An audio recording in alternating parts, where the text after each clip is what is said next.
If you could tell me the origin of this, I'll cancel one of the many lunches you owe me. The bee's knees. What the fuck does that mean? And I know what it means, but where did it come from? Have you ever heard it? Yes. Where did it come from? Hold on. He did not say that I couldn't look it up. He said if I tell him. That's right. All right. You can look it up. All right. I still can't find it. No one seems to know.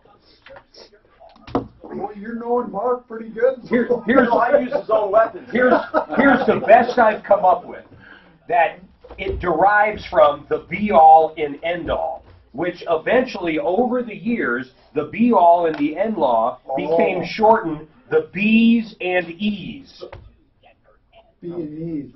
But that has nothing to do with there's the bee's knees right there. Right here. Brian. Hey, Mark, how Hey, much Tom. did we pay for the Elantra? 13. Okay. Why? Wow. Is that all? I know. For a new goddamn car. You a brand you new did car. not get that thing for $13,000. Right out of 2018. Yeah, brand new car. Brand new, dude. Hey, well, It's even got, when you hit the blinker, if something's next to you, it barks. How is 7-inch that, now, is that touchscreen. a Mark Major deal? I mean, what are those cars? Well, I mean, he negotiated it, but it's not because of Tom Martino. Is No. that what you mean? They have no idea. No. And you really, that is That incredible. they usually try to charge me more.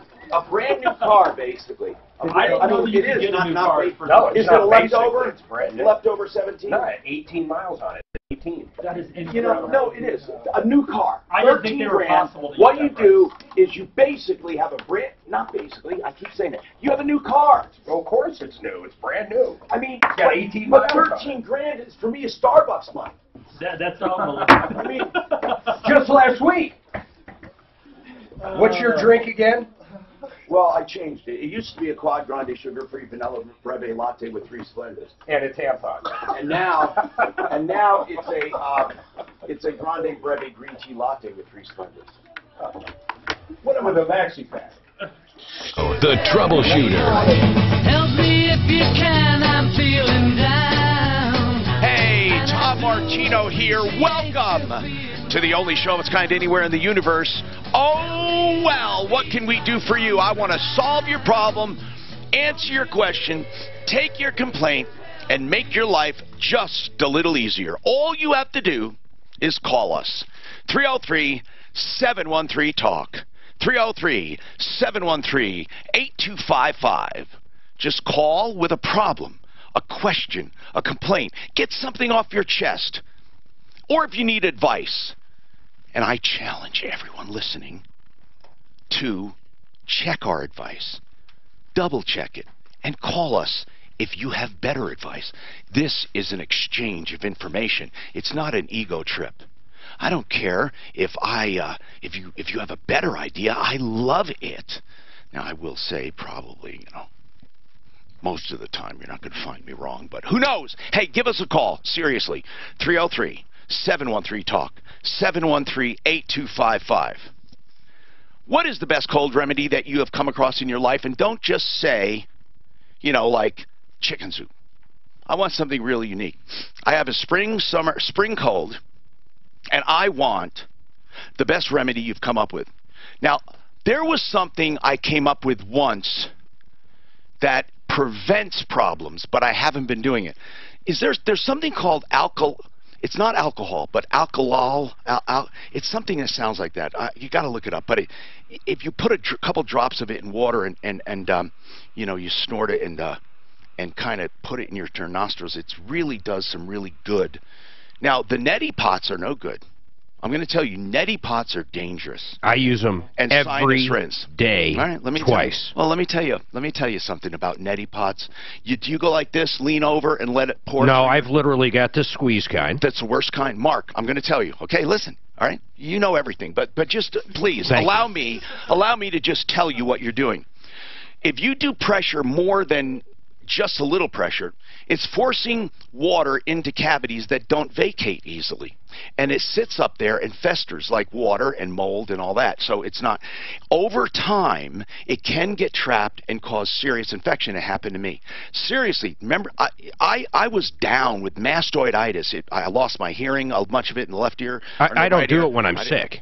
No, not I when you do it say- every day. I know, but doing it every day, I used to do that. I thought, wow, this is great. I'm cleaning my sinuses. Until I realized I might have been doing it too hard. There is a very special way of doing it, and my doctor says, don't even do it. He says, you trap water in sinuses and if it doesn't all get out of there, it's not good. Yeah, it's been a saving grace for me. I sleep better. I don't get stuffy he does, at night. Tom. Okay. Our doctor says it'll cure a sinus infection. You know, I'm really happy about that. I don't do it hard, though. But, man...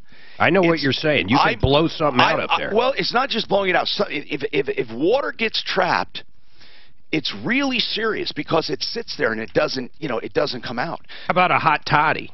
That might help you. Hot toddies are really good. Well, I found out you can get addicted to nasal spray. Oh, yeah. Oh, That's really hard to Heparin stop. is probably the worst thing for you. The warnings are all over. It gets to a point where the tissues that shrink from that medicine become permanently almost inflamed because yeah. So anyway, I want to know the real deal, though. Anyway, call with problems, questions, and complaints as well. We're going to do insurance checkups today. This is something we do every now and then where you call, and you call our help center, and you tell them what insurance you have. And you'll save money or not, but it's just a phone call. There is absolutely nothing to lose. Nothing at all. In most cases, we have saved people $100 a month. Now, some people save $20 a month or $10. Some people save $200 or $300. But we can average about $100 a month. Think about that. Now, obviously, it's for someone who's paying that. You know, you have to have some cars and a house and that. But it doesn't matter. Whatever insurance you have, whether it's auto or home, call with your declarations page or with an idea of what you're paying. If our Insurance Help Center can save you money, they will simply say, look, Compass Insurance Group has 25 carriers. If they can save you money, they'll switch you to one. And don't think, oh, yeah, they're just switching me to one because they love it. They have 25. They do not hold anyone over another. In fact, I have personally been switched from one company to another within their group and then back to that other company depending on the deal, because insurance does not reward loyalty.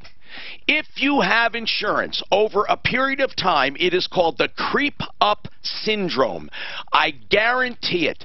If you've had insurance for 10 years from the same carrier, don't say, oh, I love them. Oh, they're good to me. No insurance is good to anyone. They don't care who you are or how long you've been in business with them. Now, you might have a State Farm agent that sits around the dining room table with you, and you think he loves you, or Farmers, or all of these captive agents. They don't love you, and they also don't have anything to offer you other than their captive company.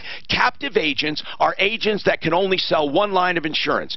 Those automatically out the door. That's not to say you can't get a good deal from them, but you can't possibly get the best deal all the time from them. So you may have Farmers, maybe Farmers beats what is the best deal right now. Maybe it is.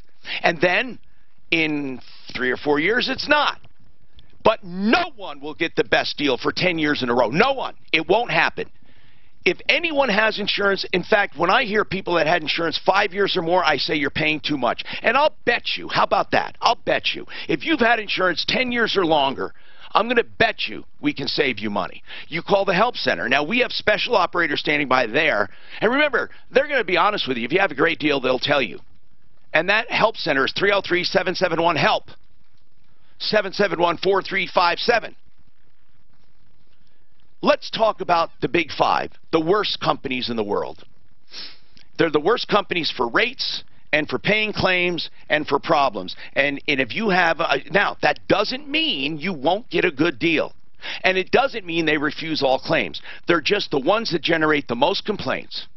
And every insurance person in the world knows it. Fred Loya. Fred Loya is one of them, Mark, one of them. State Farm is another. State Farm, and then Farmers is another. Allstate is another. And the one of the worst that used to be good, American Family. They're just terrible, terrible people. Now, why is that?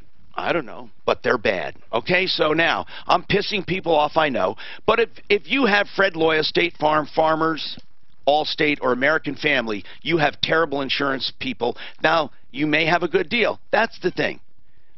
Brian Burns with Compass Insurance Group, haven't we found times that one of these might be the best deal they can get? Absolutely. Yeah. Why is that, if they're so bad? You know, it's kind of what you started with, is that every company probably has a little niche where they're going to perform well. The problem is, if you're with a captive company, you never get to. Life changes, and even if you had a good deal at one point, let's say, I mean, especially people that have a teen driver. There's no way they can be all things to all people all the time. You get a teen driver that comes up through the house, and you're with you have to shop that around because it's such a significant amount of money, and the difference between companies is enormous. So, why, Brian, and I'm not asking you one way or the other to take a stand on this, but don't you agree, if you ask people in the insurance business, the worst carriers, why do these five come up all the time? What is bad about them? Let's put it that way. What is bad about them? I mean, they're legit companies. What's wrong? You know, I think what we have experience with are the actual problems that we take here on the show, and it just part of that is because most people are with those companies. That's why their names frequently come up. That's part of it. But why do Fred Loya, why do those clients with car insurance always seem to be scammed one way or another? Like talked out of coverages that they should have and stuff like that. Why is that? Yeah. Is it that they go out and just get scumbag agents? Do they have captive agents or not? Fred Loya, yeah, I think Fred Loya is captive, but Fred Loya is different than the other companies we just mentioned. Fred Loya really specializes in most cases, people that have several incidents, DUIs, that kind of thing on their thing. And so it's not really the same thing as like a State Farm or Allstate, where they are considered preferred carriers in most regards. So Fred Loya is like on a different level, I think, than what we're talking about. They advertise to the dregs of society, basically, is what you're saying. I don't know if I said that, but yeah, they advertise to people that have a more blemished driving record. Let's talk to Dennis. Dennis, what's happening? Or is it Denise? Denise, go ahead, Denise. Hi. Hi, what's happening? Well, there's a couple different issues. We had some windows installed in our kitchen. When the installation was happening, the installer turned the valves off underneath our kitchen sink so he wouldn't accidentally turn on the water in the sink. Okay, so what's happening? Okay, so when he did that, everything was good. He left at the end of the day. About 6 days later, I'm standing at my kitchen sink, and I felt that my hardwood floor was starting to warp. Okay. So I pull everything out. What did you find? What's wrong? The valves were leaking under my sink. Valves from the sink. And how long has that been leaking? It had been leaking for 6 days. 6 days, and it's because he installed something wrong? Well, no, he didn't install something wrong, but when he turned the valves off and on, it created a slow Why did he turn the valves off and on? He didn't want the water to accidentally start running if he hit the faucet in the sink. Why? Okay, so he was working on the sink. He installed a window in our kitchen over. Yeah, that's what I don't understand. That's what got me confused. He's installing a window but turned off the water because he didn't want to mess with he didn't want to worry about bumping the valve. I mean, bumping the. Okay, so hold on. Correct. All right. We get this all the time. And Brian Burns, when is something not a casualty loss, but it's simply a maintenance or problem? This is not maintenance. This is where it was turned off. When he turned it back on, why did they leak? I don't know. They must have been really old or something, right? Our house was built in '88. So okay, it's an old valve. By the way, one of these very easy home maintenance tips I want to give right now. Exercise your valves. Yep. That means once a year, go around your house, turn your valves all the way on and all the way off, and it wouldn't hurt to spray a little WD-40 on them. But do that once a year to all of your valves. It doesn't take long. In fact, you should have a day where you go around and do this in your home. And then you should have a day where you go around and do your smoke alarms. And then you should have a day where you go around and do something else. You should have maintenance days where you do stuff like this. Now, hold on and we'll come back because Brian will take a stab at this insurance thing. I don't know if they're refusing to cover, but they shouldn't. They shouldn't. Speaking of kitchens and everything else, Art of Granite, when we do commercials here, please keep in mind, these are real deals and great ways to save money. So even if you're not in the market, pass it around. Art of Granite, you simply will not get a better job if you have countertops you want to get and you want cabinets. He'll do any stone or natural stone or hard surface. He's a direct stone importer, and he's open 6 days a week, closed Sunday, and he serves the entire Front Range and mountain communities. If you want to save money, call. But I always pick a hook, I call it, on what I love about these places. Other than all the beautiful work he does and the wholesale on the always on the countertops, always on the material, wholesale, and then you get prices on the phone. That's the hook. You can call Mitch Fluria. He welcomes you to shop around. That's how great it is. But make sure you really get the real price if anyone else gives you a price, because Mitch will tell you the true price. And you know what? You will be astonished at how close he comes. It'll be within a few dollars of the actual price, because you have to go to the showroom in Golden and pick out the countertop material, edges, sinks, and if you want cabinets. So 303-386-5919. Okay, 303-386-5919. Call for a price on the phone.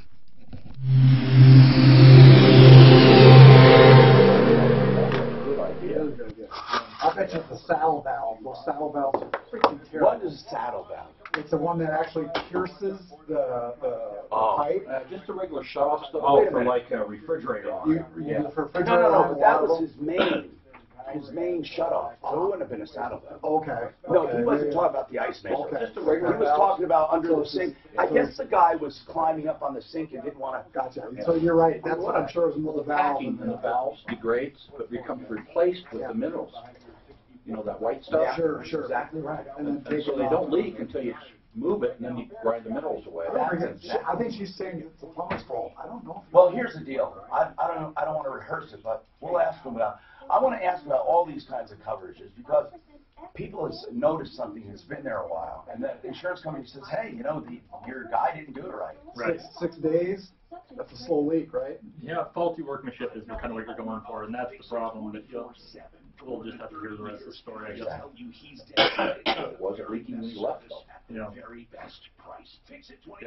But that's right. They don't cover slow leaks, right? It's got to be a major. Not necessarily. No, that's not true. That's not really? necessarily true. If you had a storm that blew out something and blew some flashing up and water got underneath and it was festering, if you can link it to a storm, you're fine. Now, there is a certain thing where if a window blows out and you don't go up in the attic and cover that, and you know it's there, they may say, look, this has been a month like You're an idiot. Yeah, right. Or you notice something and didn't ever do it. It's the discovery piece that is important, because if you're not doing something about, then it can get worse. Or if it's just faulty workmanship, a lot of times they'll push it back and say, no, we're not covering this, but you need to go after the contractor that did it. Most insurance policies, somewhere in the thing, look for a date of loss. Yep. You have to determine that for. But some of them will work off of the date of loss and be the ultimate decision. Like, we only pay from this period of the date of loss. If it's more than a year after the date of loss, we won't cover it. But others will say it's based off the discovery date. So it really depends on your policy. And we've seen it both ways. Well, even the discovery date, you have to go back and find the date of loss, even though you had a discovery weeks later. Right, but some companies won't cover it if it's a discovery and it was a year after the date of loss. They won't cover it. Yeah, they're so all a little different. Yeah. But sometimes you don't have a date of loss, and you can still. Yeah, that's right. Because it's not a storm necessarily. I've got to get through to someone.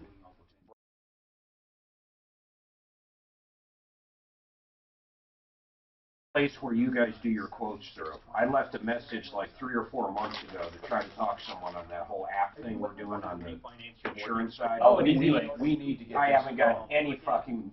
So you. I thought you had been in contact. You have never talked to him? I've talked to them twice, but they keep going to certain departments. Got to call you back, and that's where. All right, no just tell me that. I can get him. I can get it. I can be a go-between on that. Okay. Well, I mean, we're to the point now. I need that info. Okay. Do you remember? Do you know who you talked to originally?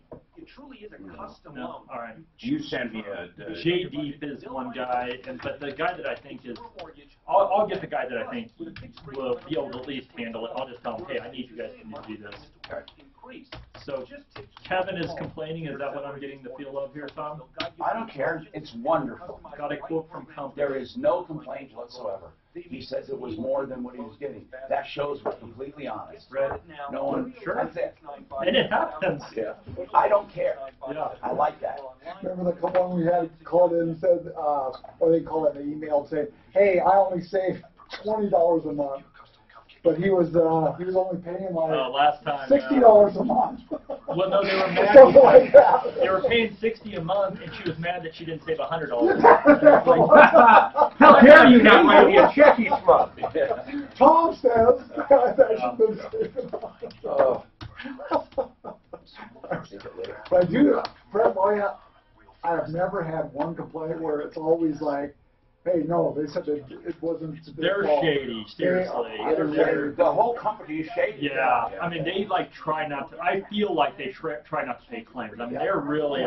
That's why I'm saying they're not in the same category as a state farm. They automatically, totally everything agree was contributory negligence when it came from Fred Loya. Every one of them would do that. Yeah. Yeah.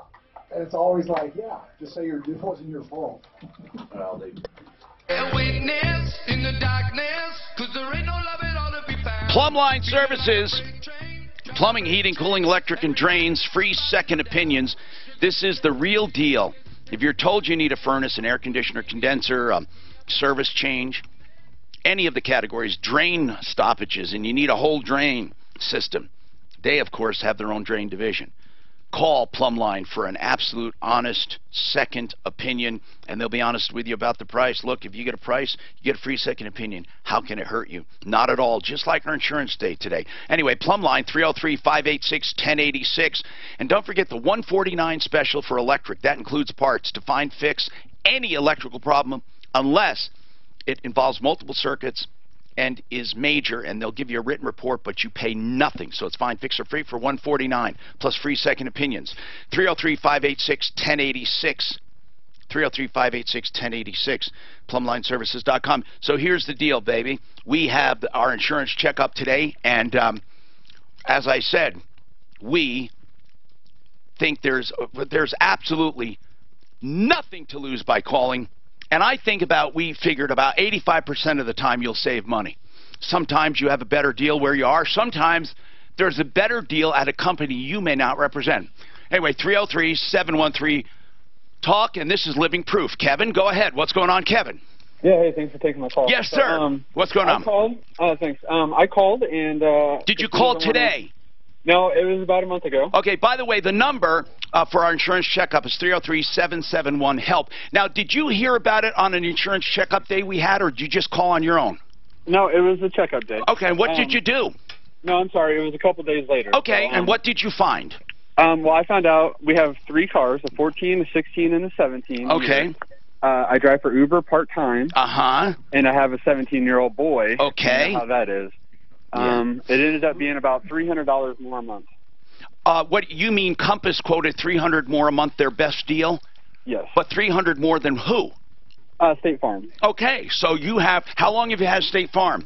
It'll be 8.5 years coming up here this summer. I find that shocking because usually if you have State Farm, especially one of the big 5, you're not going to get great rates, especially when you've been with them. But keep doing insurance checkups because it doesn't hurt. Now, Brian? Yeah, so, I mean, obviously I don't know exactly, Kevin, sorry, and I'm glad that if we weren't able to save you money, I mean, that happens for sure. Hopefully we told you, hey, you're doing great where you're at, stay where you're at. But sometimes, especially with like a State Farm, a lot of them don't, and I don't know if this is true with you, Kevin, but a lot of times they don't pull driving records. Once you're in there, they don't pull them again. So if you have some tickets that have occurred over the years. On new coverages, we have to pull it. Right. So we're pulling it, and we're having to charge for tickets and accidents and everything else, whereas a company that you're already with may not have to charge for those because they haven't pulled them in years. Now, just out of curiosity, Kevin, were there any traffic infractions you think that showed up? No, and here's, I haven't had a ticket since I was 16. I just turned 40. Okay. No accidents at fault for me. My wife has had nothing, and even my son, who will be 19, has 0 accidents or tickets. That's I would love to take a look. If off air, give me your last name because I want to look it up. I'll figure out why it would be that different. But who knows? You might have a great deal. I'd like to know that. Let's actually do that. Know, Kevin, let's do that. If you would help us, because it would help us help others, would you do that for us and give us some information? Okay, hold on. Can I mention something real quick? Yes, sir. I would like to thank him, though, no matter if he can't do anything, because what I did learn on my home insurance is that State Farm does like a rate, and so of what your value of your house is, which I didn't realize, and that goes up. What do you mean a rate? Are you saying your deductible is a percentage? Is that what you're saying?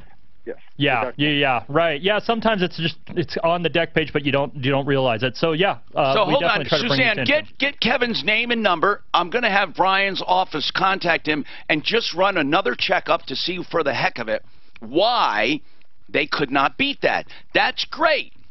I wonder if it has anything to do with the Uber Back to Denise. Okay, so this sink, the valves were turned on and off. 6 days later, you notice some gushiness on your floor. You find out you have water damage. You call your insurance, and what happened? Okay, so we call our insurance. Yep. They come out. We end up, bottom line, having to have the floor torn out, cabinets torn out. We have no sink, no stovetop, nothing. Okay. And so I asked the insurance company, I said, I feel that they should be somewhat responsible since they're the ones that turned it off and on. Who is they? Farmers Insurance.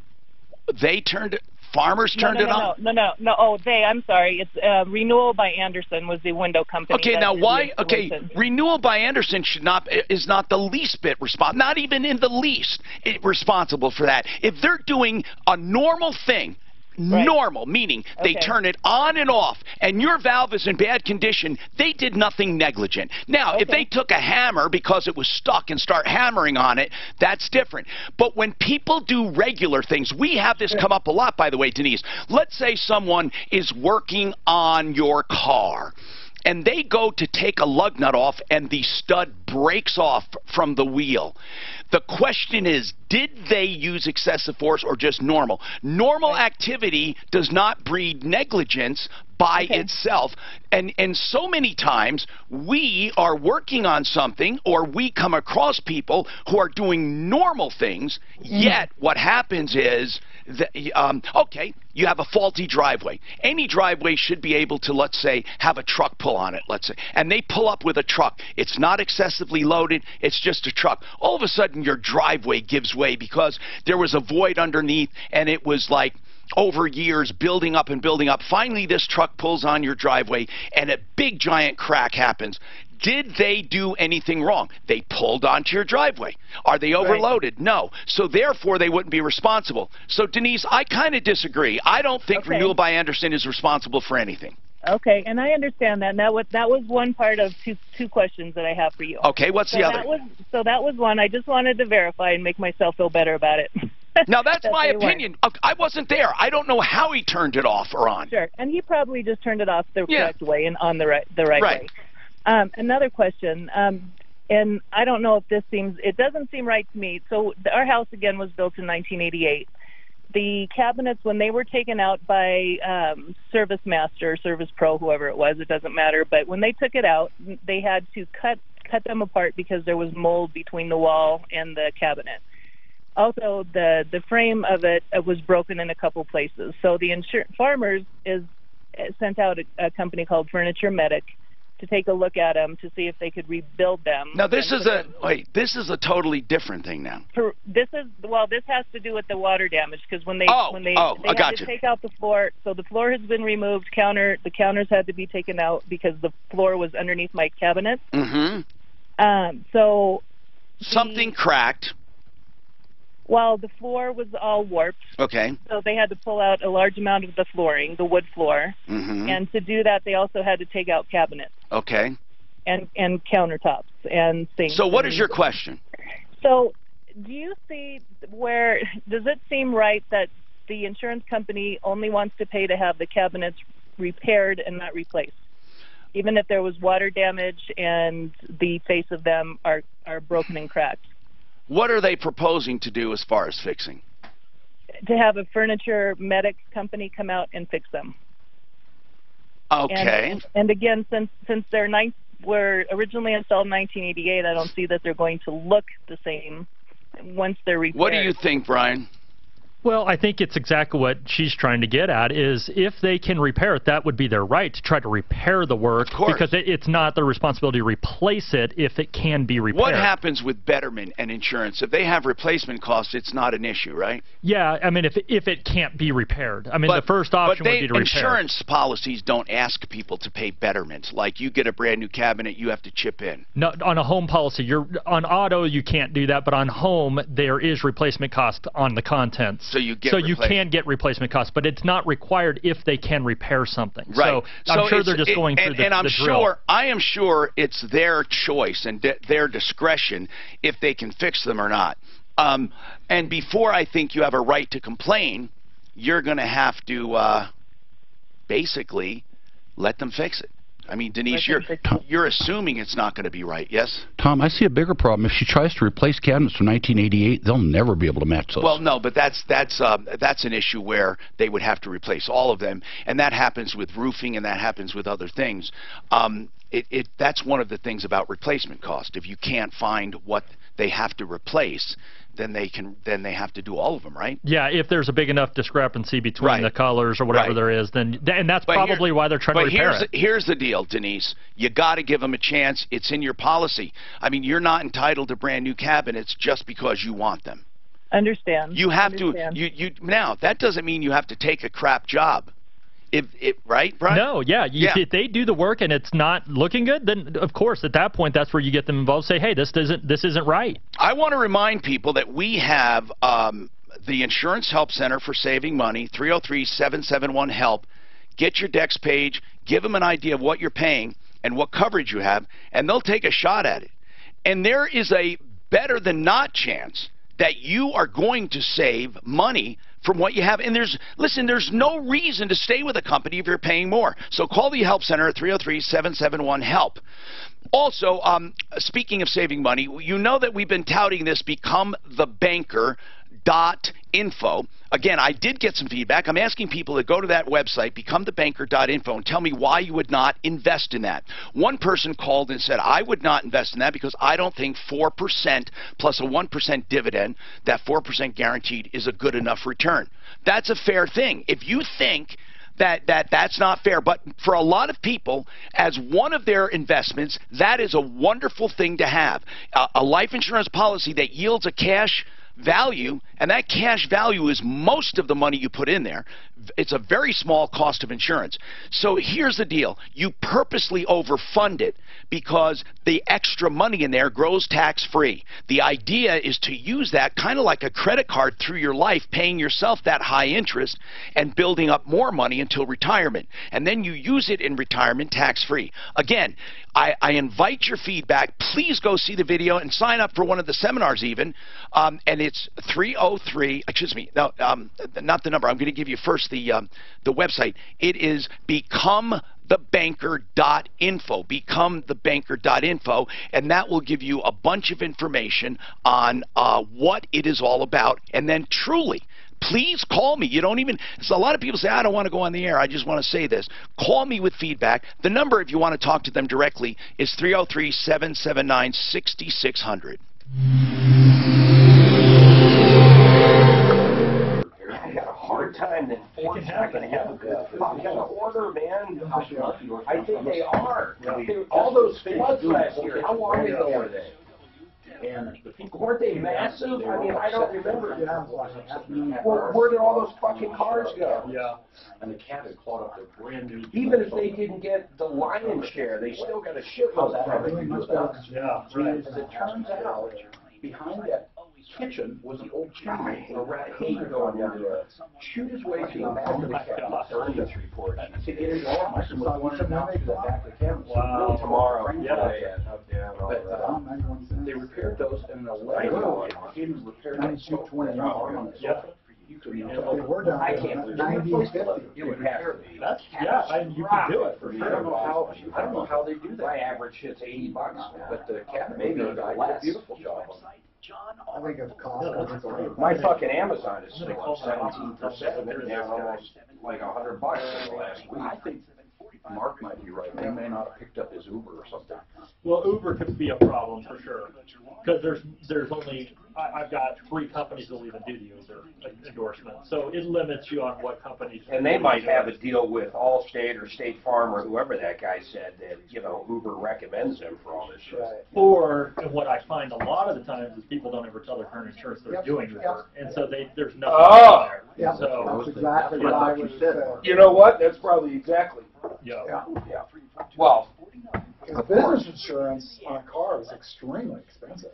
Well, it's an endorsement now with this ride sharing, but not everybody does it.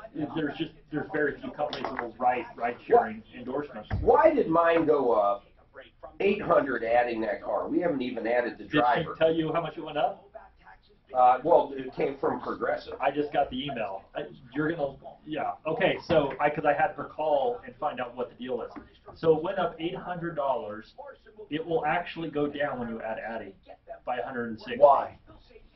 There's really not much rationale to that, except for the fact that because you have a young driver right now with miles, with so many different incidents, by putting a young female driver that has a completely clean driving record and good student, it actually takes some of the premium that is on his car right now that Progressive doesn't assign you drivers. It's just everybody's assigned to every car. By adding another car, I guess it figures it's going to, or adding another driver, it's going to reduce some of the operation per mile, and so the rate goes down. The Progressive lady couldn't explain it, but she said if we add Addie, the rate goes down from what it is just adding the car. That's insane. Well, but I wasn't going to argue with her because you're going to be adding her, so. It's just insane, though. Yeah. It drops after the first year, doesn't it, on the car? I know it's like registration. Really, 3 years is when you start seeing a little bit. 21 is where you really see a break. Well, I mean on the car, the age of the car. Oh, not really. Doesn't make. No, because hey, these cars have all the safety. What's her face? Is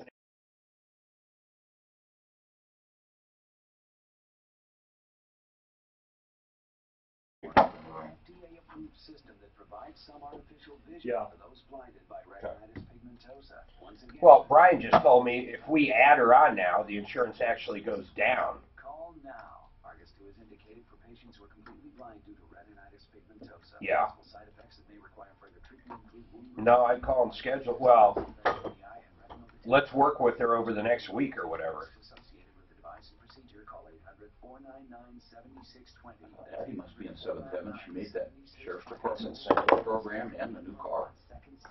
What's that? She's living Mars. She made the cadet program and a new car. Well, I told them both, man. They get their 3rd degree black belt, blah, blah, blah. When they did it, I mean, my God, 14 years in Taekwondo. Is she going to keep on, or is she going to? No, she's done. She is? Yeah. She's getting the car and going to work. I mean, Taekwondo's over, bro. My daughter was. My son played lacrosse. That's when everything started going down. Yeah, no, I did the same thing.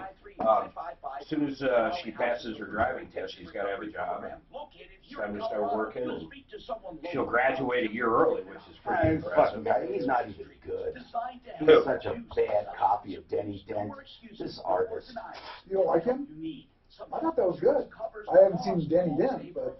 Oh my God! You got to look up Denny Dent videos. First of all, he starts from scratch. And that's what I said. That's already got everything. But you just don't know what's going to happen. I immediately knew what it was. Well, you've seen Denny Dent. I'm going to look up Denny Dent now. There's a guy that's better than any of the people you're talking about. So there. Or if they auction off the picture. This guy right here. That's good.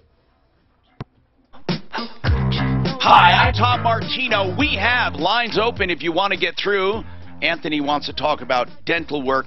If you want to talk about anything, a problem, a question, a complaint, you just want to get something off your chest, give us a call. Somebody asked why we weren't talking about the mayor, Hancock, and the sexual texting that he's accused of making and harassing someone, one of the detectives that used to be on his in his protection squad or whatever. But in any case, I don't think it's a consumer problem. Do you? I mean, we will handle anything people want to call about. You mean, what did he do? He told like a deputy apparently no, or someone to... it's a major story. I'm not denying. No, I know it's a major story. It's about sexual harassment. Really, if you think about the Me Too movement, there is a lot going on in that arena, okay? Yeah. And it is a story that Mayor Hancock is not accused. Consumer, though. No. But it could be. Let's just say that detective had called us for help or somebody. You know, and apparently, though, that, you know, what really puzzles me is how City Council approved to pay her. You know, what, 75 grand? 75 grand. Did they know what it was at the time they were voting on this? I mean, why do you vote to pay money? It just came out now that apparently at least one person did. Channel 7 is doing a great job on this, and it is a good story. Do you think people care? And I mean that sincerely. Do you think, now the 75 grand they would care about, right? But do you think people care about that kind of thing? I don't like it, but do you feel that if Hancock, let's say he did that, then that would affect how he's a mayor? If he was sexting or making suggestive text to someone on his staff. Well, if it just costs the city 75 grand, yeah, I know that. Of course, it's not good. That part for sure. I'm not trying to minimize what happened. I'm just saying I find people to be incredibly apathetic toward a lot of things. I think it's funny that Anthony Weiner's last name is Weiner, and our mayor's last name is what it is, and it's all sexual stuff. Hancock? Hancock. Oh, I didn't even put that together. 303, what a devious mind. 303-713-TALK, 713-8255. Anthony, let's talk with you, sir. So what's going on with your wife? What's happening? Well, she has the same problem that her mother had. She lost her teeth early. But actually, she kept hers a lot longer. Bottom line is... Are you sure is there a disease here, or did she not take care of her teeth? No, she took care of them. They just didn't... I've never heard of that condition. Stay in. They just literally started falling out. Yes. Wow. Yes, literally started falling out. What is it called, this condition? I'm curious. You know, I don't really know. Huh. I mean, I'm calling on her behalf. She's kind of embarrassed about it. Well, sure. How old is she? She's 67. Okay. And so she has no teeth. Well, she's got some, but they really need to come out. They're going to come out eventually. She needs implants or dentures. Exactly. Or a combination thereof. Now, we did check, and one place we went to, you know, they gave us some like $50,000-$60,000 to do this. Of course. You know, they'll give us 18. They'll do it for 18. Well, who's that will do it for 18? That's incredible. You think so? I mean, my God, it is. I was shocked. Who is it? You know, I think it's. I knew you'd ask me that question. 18 is a very low price. My God, that's a very low price. You know, Clint seriously goes to right over the border into Mexico, and it's probably half that though, right, Clint? What would it take in Mexico for a full mouth restoration with implants? I'm talking. I was quoted $24,000 in Algodones, Mexico, and they're as cheap as anywhere. To do what? 4-on-4, where they put 4 implants in and they put implants. It's like a denture. So the dentures are anchored by implants, yes, as opposed to doing individual implants. Yes. Okay. Exactly. So and that's 24. Good, huh? Oh yeah, that's cheaper. Well, than Mexico. It's almost so cheap you got to worry a little. Yeah, you know, listen.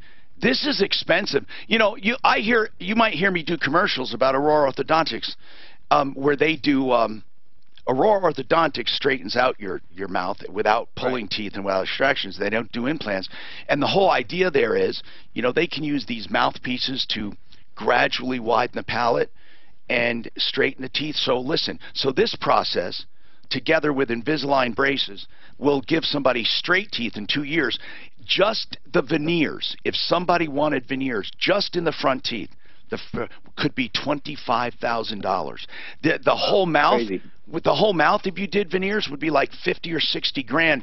That's why I always say, you know, for pennies on the dollar, because 3 or 4, you know, 4 or 5 grand, you're done with Aurora Orthodontics, and it takes 2 years. So a lot of times, these things are just what they cost. You know, there are some things I wonder, why does it cost that much? That's ridiculous. But man, when you see what's involved in even one implant, my God, there's a big process. Now, I don't personally like these dentures in a day or these implants in a day where they literally try to do everything and set an implant the same day. I personally don't think you can heal long enough, and it doesn't. I just don't like it. But in any case, Anthony, this is what things cost, and insurance doesn't cover it. It doesn't cover it. Hold on a sec. Maybe people can give us some feedback, but I need to take this break. And since I was talking about Aurora Orthodontics, that's the true deal, and I'll just give you that number. And here's the deal: when you have that done, and I know he's not a candidate for that because his wife has no teeth, but with Aurora Orthodontics, with the orthodontic part of it, that whole thing they do for children too over a longer period. But I'm paying $280 a month for my kids, and that covers both of them for complete orthodontics. And probably will only need braces for 6 months to a year because of the mouthpieces that they're wearing to gradually do it. This is incredible. The new orthodontics, Dr. Kent Lawson, 303-690-0100. Okay, so speaking of saving money, of course, Rockies, 63rd and Federal. This is the time of year that most people buy cars. This is the time of year. And Rockies is gearing up for it. All you have to do is go there, 63rd and Federal, Monday through Saturday, 9 to 7, and Saturdays, 9 to 6. They have 40 lenders to choose from. Why is that important? I always mention that because some lenders require certain amounts of down payments, and they need more. Some need less of a down payment. Others want a certain credit score. Others don't care that much. So that's why they try to match a lender with you plus a car for you. 303-426-4646.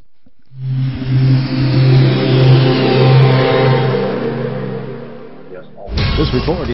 Well, I think there are genetics for people who are very healthy, but I don't know what you could inherit where teeth would go bad. I can see where they'd have good teeth, where you have Mine break off the gum line. Mine break off the gum line. What happens to me? They just eat one day, all of a sudden they just snap off the gum line. Okay. I mean, we can have it. Yeah. But my mom. Maybe if you constitutionally have weak teeth, it can happen. But I'll tell you what, most of the time, people don't take care of their teeth. People do not.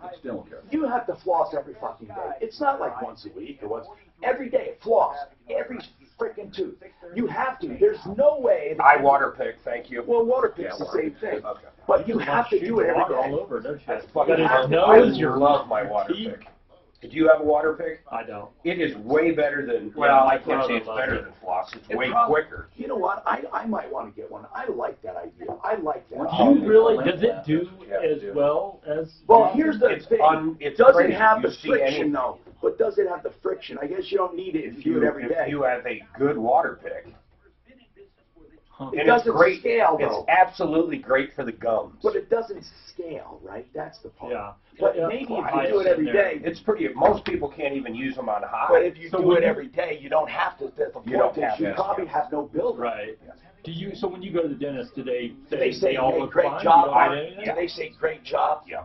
I don't have any gum bleeding, any of that. Well, how much is it? My gums are in perfect condition, but I've lost $70 for a good one. Costco's got a good one. And then a lot of people do not brush in the morning, which is I don't know. I don't know how you wouldn't brush in the morning. I mean, you brush at night. You wake up and you even if you brush at night. And then the Sonicare toothbrush is absolutely. That's what I do. Nothing does. Sonicare is the best. I'm going to get a water pick, but mouthwash is important. I don't do mouthwash. It's really important because what that'll do is bacteria. That's right, and bacteria will start causing. So you do that every day? Every day. I floss twice a day. I brush 2 or 3 times a day. Yeah. And then I use mouthwash whenever I do any of that. Wow. Because that kills. And you've got to swish that mouth, and you want that Listerine's the best. Yeah. Not that scope. That's almost like a sugary fucking drink. No. But I use this stuff that's really good shit. I'm gonna get one of those picks. I'm gonna get one. You know what? I've been thinking about that. And I hate flossing. I water my. I do too. I hate flossing. I love do it. Mark, does it get to really little cracks and crevices? That floss? Yeah, you'll absolutely be amazed first time you use it. What kind do you have? I think it's actually called water pick. Harpic brand, yeah. And you got it at Costco? It's strong, man. When you first start using it, if you got good gums, it won't matter. My gums are perfect. But if you've got, you'll never fucking use high because you'll be bleeding. Now, do you have water reservoir in it? Does it warm it up, or? No. Just tap regular. You just fill the thing up. Keep it filled, or like is it? I go through it. I go through a reservoir in 2 days, so I'm filling it up every 2 days. Suzanne uses one every day Does too. he have perfect gums? Water pick. Yeah. Oral hygiene is so important. Oh my God. My, That's one my thing people family didn't neglect. promote it when I was growing up. No, Brent. Once you get the implant, you have to water pick it every day. Really? That's the only way to get under it, to get around it, and because it comes And off once there's a year. different tips you put on too. Yeah. So I mean, depending on what you're trying to do. All right, I'll get one of those. No, Brent today. They're badass though, man. There's no doubt about it. They've come a long way from your parents' water pick. Mark, I am. I am really lucky that I did not have the roots removed. Didn't that guy sound Once they young? remove it, He you said lose his wife bone. was 66. Didn't he sound young? Some young No, guy. didn't you think he? I thought, well, man, he must be like 40. Didn't you think that guy to call? Yeah, they'll Don't take you them try out, to but see the they usually, interesting voices? when their teeth break out, but all of my teeth have been root canals by the time, so they're dead anyway. I was sitting here reading why Normally, you go in and get that root taken out, but I call they've told me. Honestly, that's intriguing. I thought like usually the only time they stop drinking is a 10% fucking move. Exactly. And So it almost is part of your I don't bone, understand but they're what it is. saying that you don't have anything And it that doesn't look like hair. It's going because it's already filled with stuff. Yeah. So it's why bother digging that out? Well, also, if you leave it in, if you don't lose the bone. Once people have dentures for years, 10 years, they can't go back to the implants because they've had so much bone loss. Well, You bone still doing loss, your day trading as we're sitting? they have to graft bones for some implants. yeah, If you don't you have can't. enough. I'm not day trading today. I've got a lot of trades and a lot of earnings are coming out that I'm staring at. You're right about that. I don't have any. Hi, Tom Martino, your troubleshooter, 303-713-TALK, 713-8255. Okay, it's very important. It's very important to tell you about absolute radon safety. Not a day goes by I get email. Look, my house has radon. It's screwing the deal. Radon, if it's serious to you, a lot of people don't care about radon, and if they don't, don't bring it up, okay? I'm not going to get into whether you should worry about radon or not, but there are concerns, there are limits put on by the EPA, so here's what I'm telling you. If you want to mitigate radon and bring it down to within safe levels, it'll cost $899. Let's get right to it. So if you're selling a house or buying a house, don't fret, $899. There are a few about 10 to 15% of the time, it will be a few hundred more because of a crawl space or a queer situation. So if you want to get it tested, testing starts at $20. That's absolute radon safety for absolute peace of mind. 303-880-0682. 303-880-0682. AbsoluteRadonSafety.com. We're going to continue. We've been talking off the air about this dental stuff, okay? And people, if you call, I noticed a lot of people calling and dropping off, Suzanne. I promise you I will get to your calls as quickly as possible. If you just hang there and put it on speaker, I'll wait for you when you come back. Anthony with the dentures. We've been talking off the air about this. And the deal is, there is no shortcut. There really is no shortcut when it comes to that. And something that was brought up, Anthony. You'll kind of. Okay, I don't know if he's talking to me or Hey, talking. Tom. Yeah. I had a listener call with good information. The University of Colorado Dental School training their seniors who are graduating. That might be good. Do wonderful work apparently. Or that one guy, the contractor, the other day who traded some guy on Craigslist for dental work. Yeah. Remember? Now, what's going on with Jim? Hello, Jim. Welcome to the show. What's happening, Jim? Hey, Tom. Hey.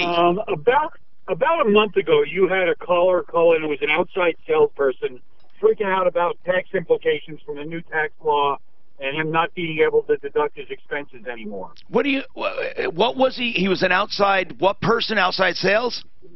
Yes. Well, they really haven't changed on what you can deduct and what you can't deduct. I don't think they have at all. But the point, Jim, is that For years, people have been deducting things they really shouldn't deduct, and others do not take enough deductions. I mean, that is a matter of who your tax counselor is. Did you have a specific... No, that's not true, Tom. What has happened with the way the new tax laws are written is there's a $24,000 cap on, basically, you have a standard deduction. Beyond that, you cannot itemize anything.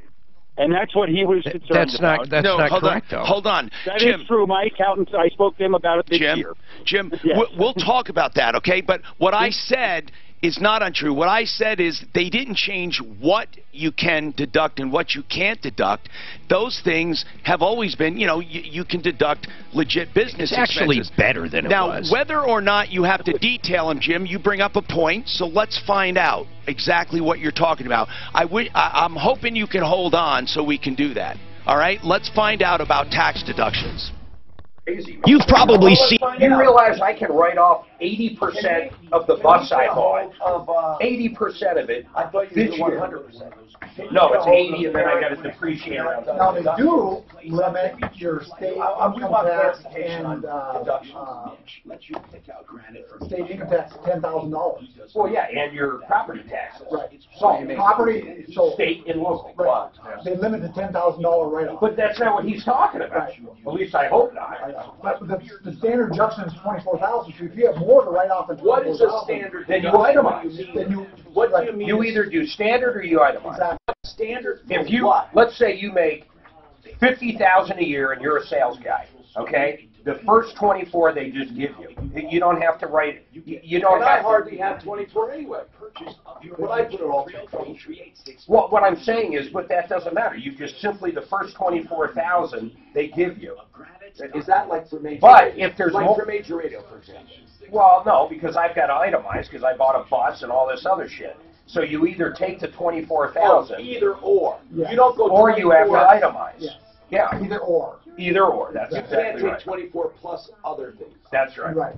It's either one way or the other. Okay, so the 24 is just, you don't even have to justify. For like a guy working on the second floor down here that only pulled in 40, it's unbelievable because they get to write off 24 towards that 40. They're going to pay taxes on 15, not 40. It's fucking great for a guy in that circumstance. I'm wondering if I can, oh wow. But kids are less. Well, you'd never do it. What are you going to write $24,000 write-off? You'll never not itemize. I know. Hey, because I always have more is what you're saying. Yeah. Of course.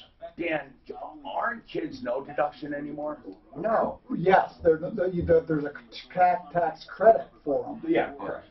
If you're that into that. But you don't Yeah, deduct. it's still like There's no, 450. And that's is there a standard deduction? And that's if they're lower than 18 or something. It's a rebate is a better way to look at it. So do I get one or does it phase No, out? you make too much. So basically there's no more deduction for kids. If you make over 450. No. And You you still gotta get be under, they expenses gotta be for under. kids. Like what? Nobody got expenses for kids. Well, like, ever. no, health insurance for them and shit that's deductible. You don't deduct health insurance, Mark. No. You don't deduct health. You can so. deduct I've medical never heard bills that. if it's over 2% of your gross, Over for God's sake. 2%, right. But no one has, I mean, I'm almost positive I deduct health. no. You deduct 8. Well, let's get Eric on. I want to ask him that. Premiums? I'm almost positive. Premiums, Mark? No. No. Expenses. Like, It's gotta be over if a they certain exceed amount. 2% It of might your be gross 7.5%. income. Oh, okay, It might be okay, that makes 7.5% too. Huh? It might be 7.5%. It might not be. I thought it was 2. Here, what is that? Since I don't do it, I don't care, but I don't know. Okay, well, here it is. He always asks me. I guess my accountant asked me the amounts. I don't know. I always assumed because he was asking me, he was deducting them. So maybe I don't know. 7.5%. Are you shitting me? It has to be 7.5% of your gross. Then I wouldn't have. There's no way I'd have a deduction. It's going to be a lot. In prior years, before you can claim deductions, 10%. Starting in 2013. I wonder. It was never 2%. Now wait a minute. And it was never. Something was 2%.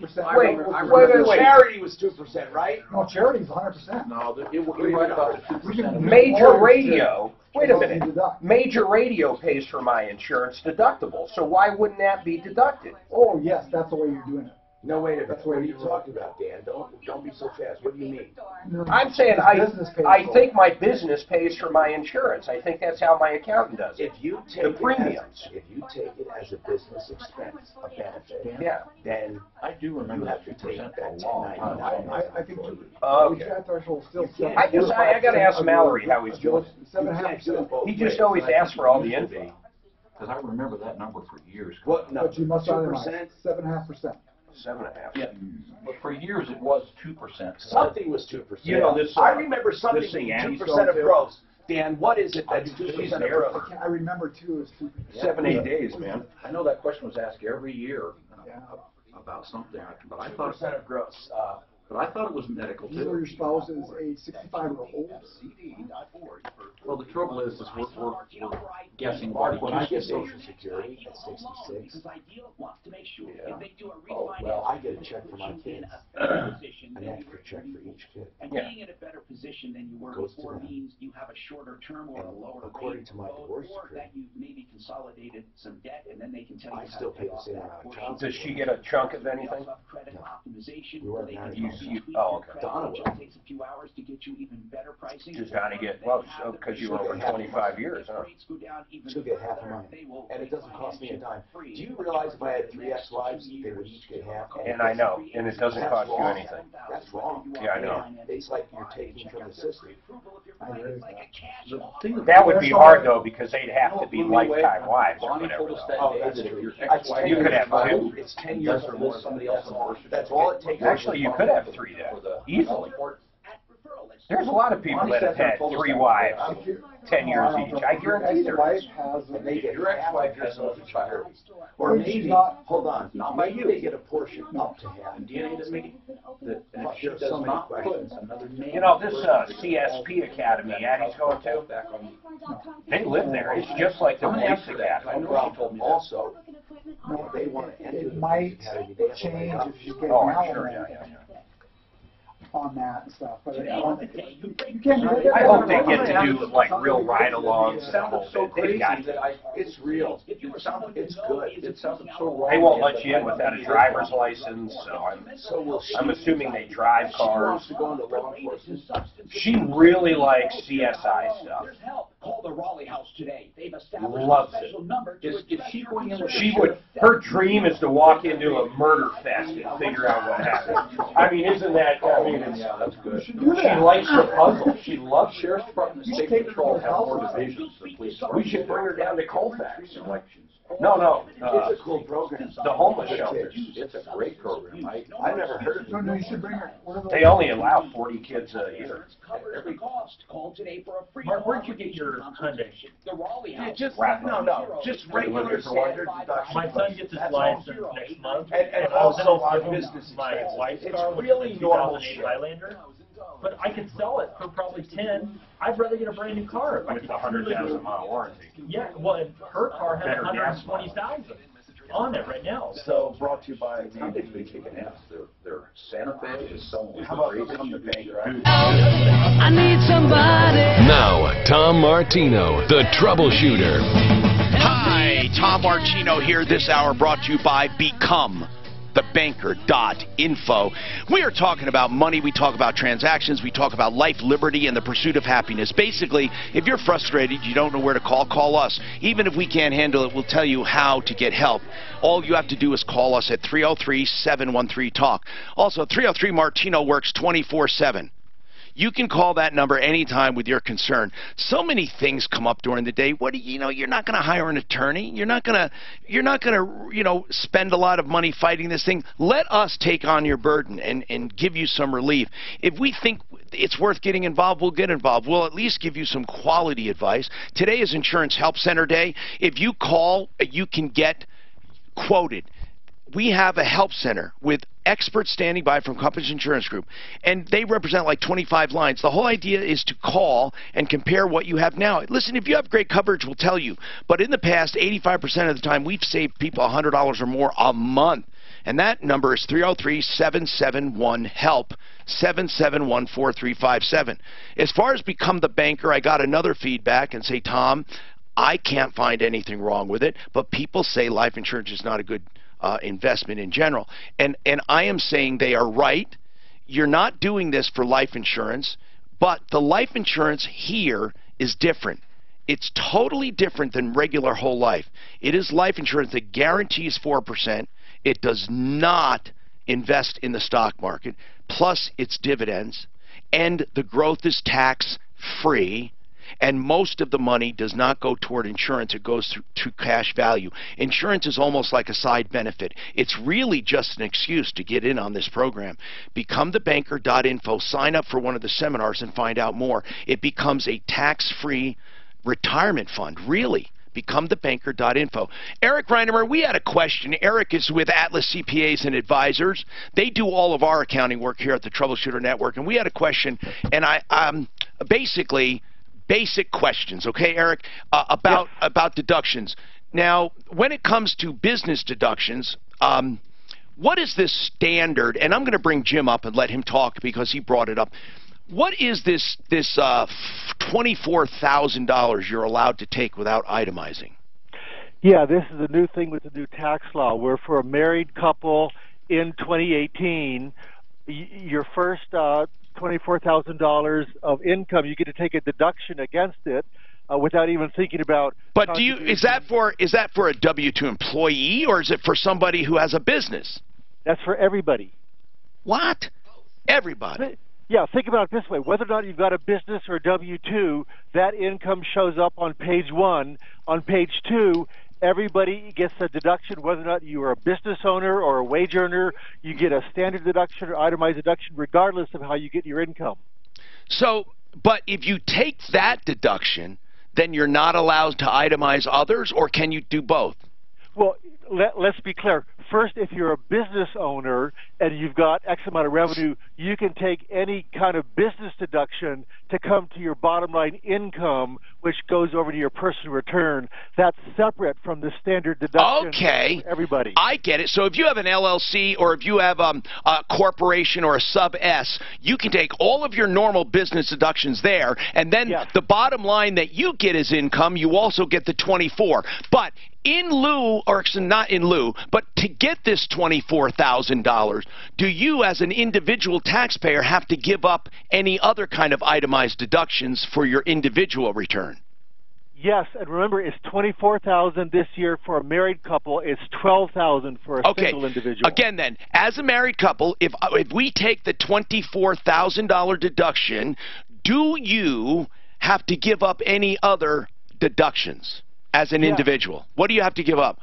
You give up charitable contributions, mortgage interest, real estate tax, state income tax, all that. Yeah, you either get the 24 or you itemize. Okay, exactly. And then here's what I love, though, Eric, more than anything.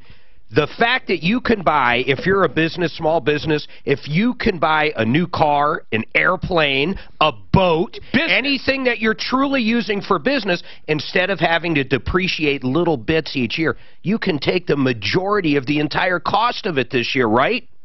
That is true. There's enhanced rules for how much you can take on a business asset in the first year. Okay. Now let's bring up Jim. Okay, so Jim, what we just went over, is that what you were trying to tell us? Because that we all knew that you can take a standard $24,000, or you can take individual deductions, and then in your business you still get all of the business deductions.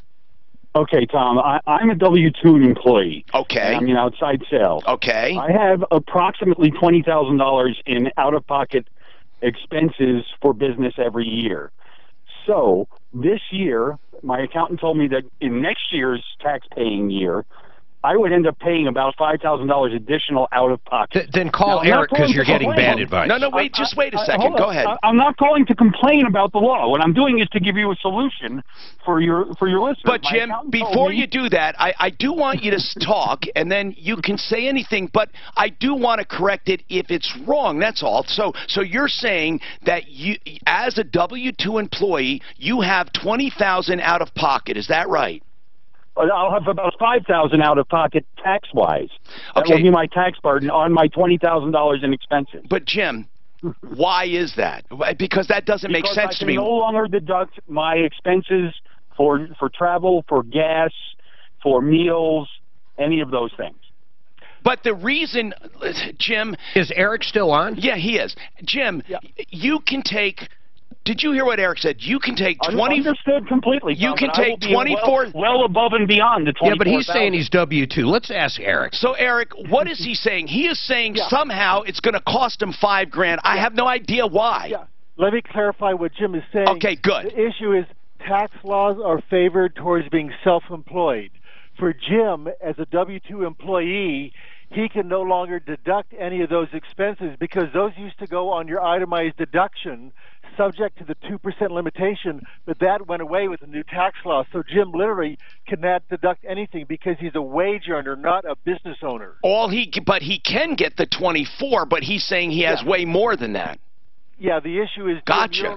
You're getting your standard deduction, Jim, but you're losing your ability to take any of your business deductions. I see. So, Jim, you're saying you have way more than 24 and you can't deduct the extra. So here's the solution. Or he's not married. I spoke to my accountant about this, and he said all that really has to happen here is that my employer needs to check a box on my W-2, making me a statutory employee, which therefore then allows me to still get my W-2 and have them deduct my taxes, but I am really treated by the IRS as an independent contractor. I thought all employees are statutory employees. I'm not sure what you're saying. If you're a W-2 employee, aren't you also, Eric, a statutory employee? Well, I'm not even really sure what that definition means. I don't either. I have no idea what Jim is saying. Jim, if you're a W-2 employee, you are a statutory employee. No, technically no, because I do not have, because I don't have an office where I work. I don't actually work out of the office.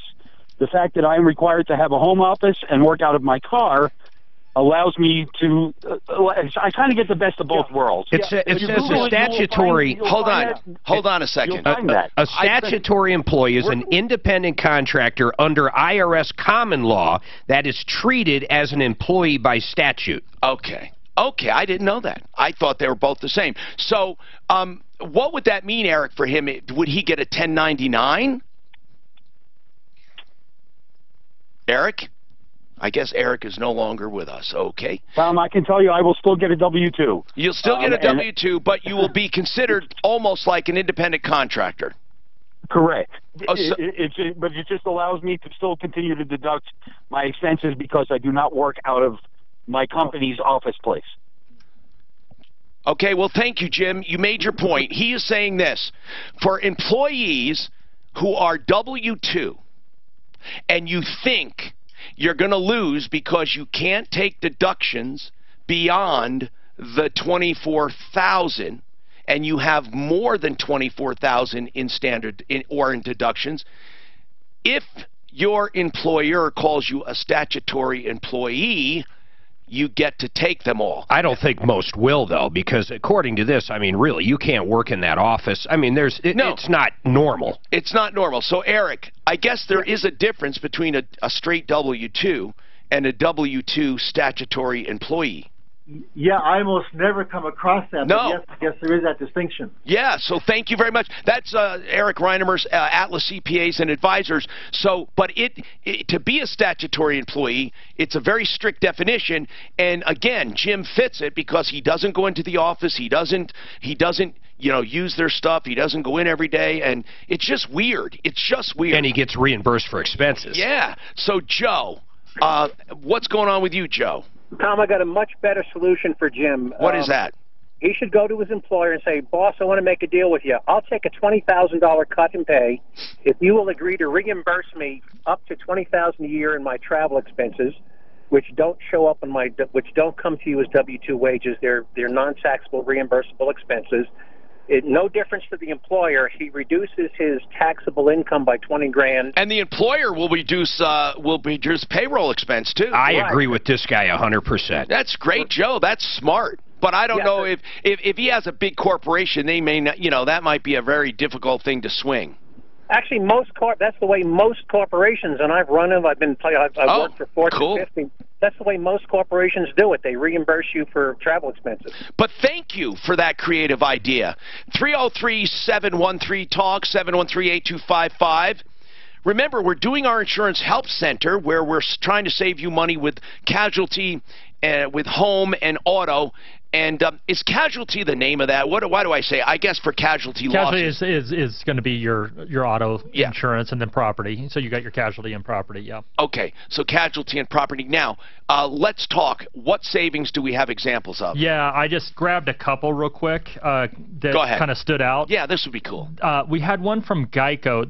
This is a person that had Geico on their auto and Farmers on their home. So they usually when I see those, it makes you realize, hey, we're going to be able to save money because they don't have a multi-policy discount at the time.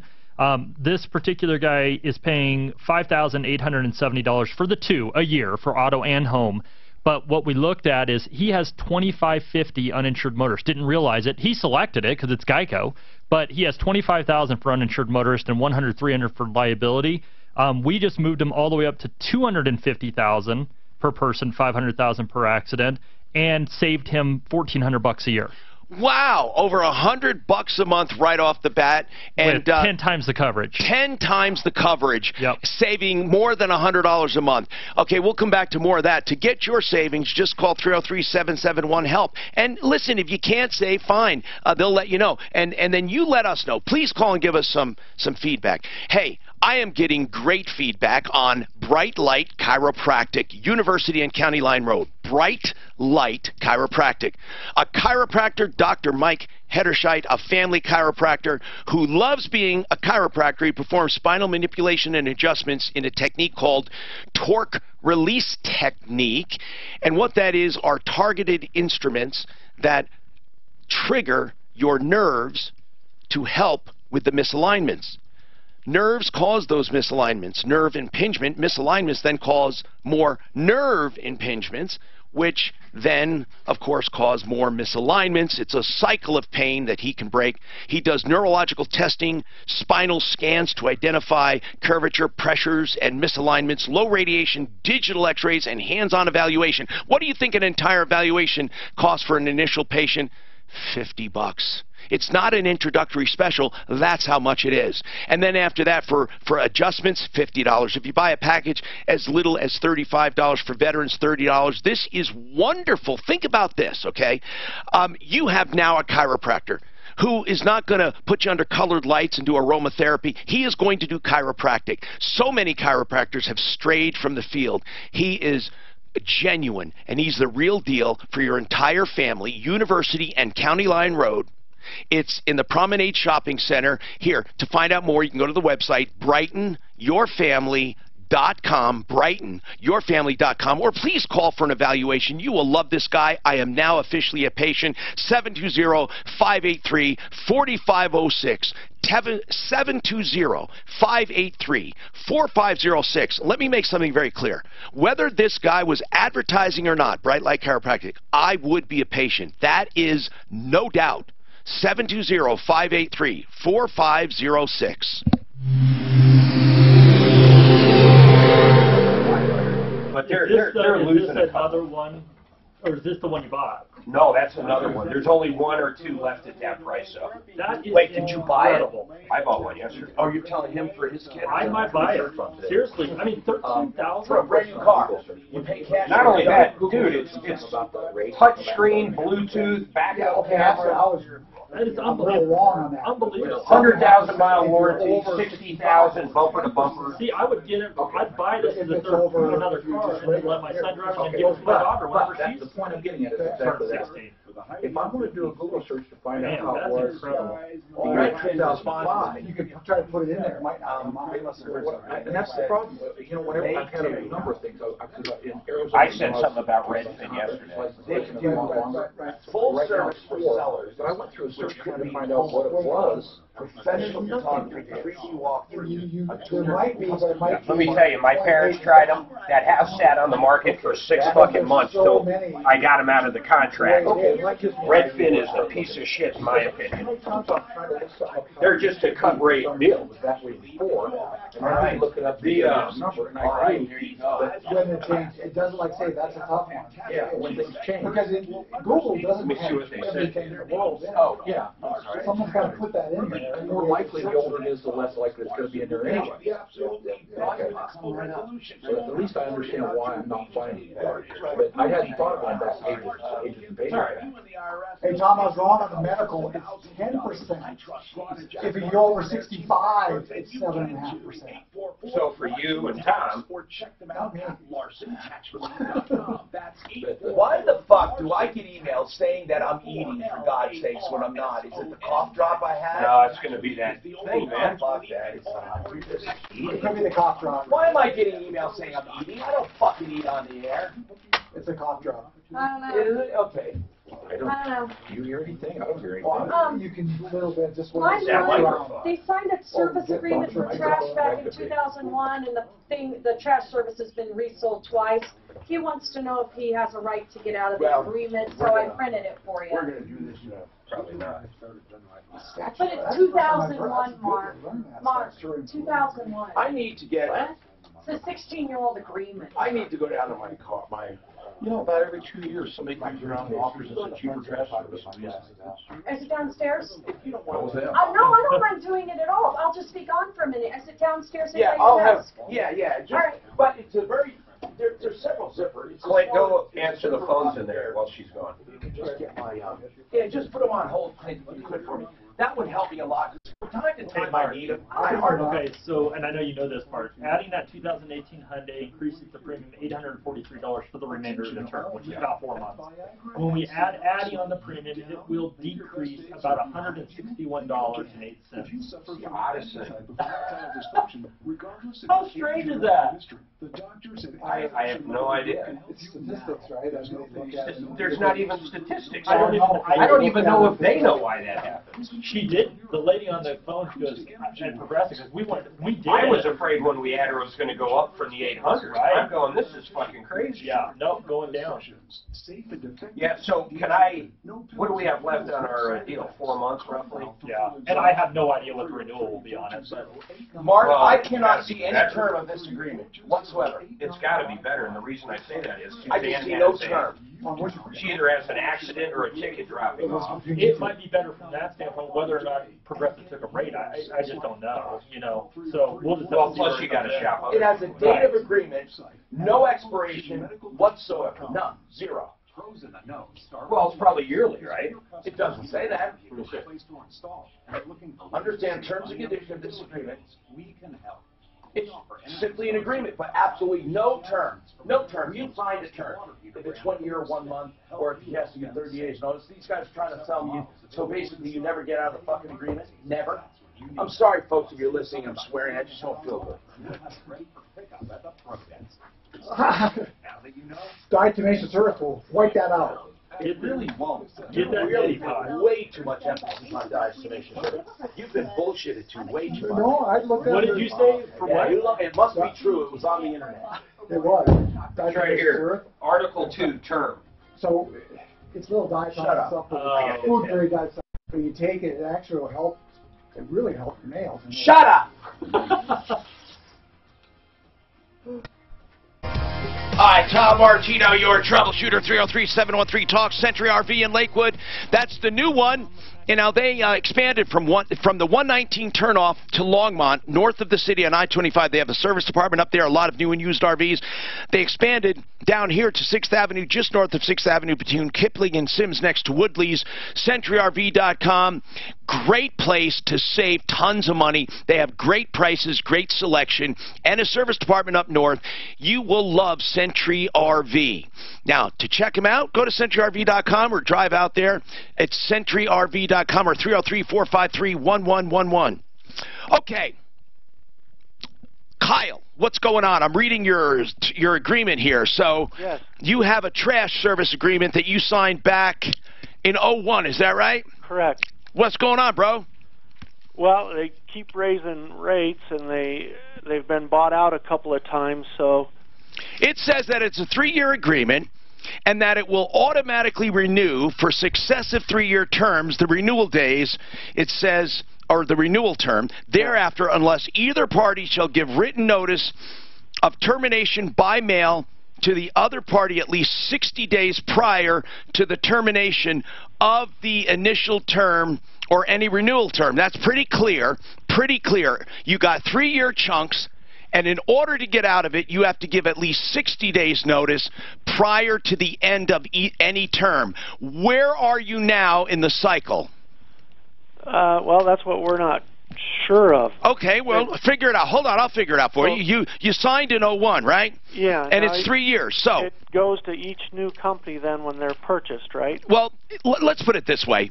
I'm not going to talk about assignability as far as this contract, but in general, if you sign a contract and you sign it to a specific entity, that entity, if it doesn't change, you're obligated to.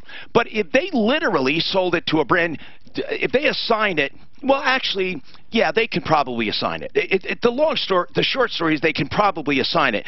But let's look at this. The initial date is 01. So it's basically half a year, 01. So it went from 01 to 02 to 03.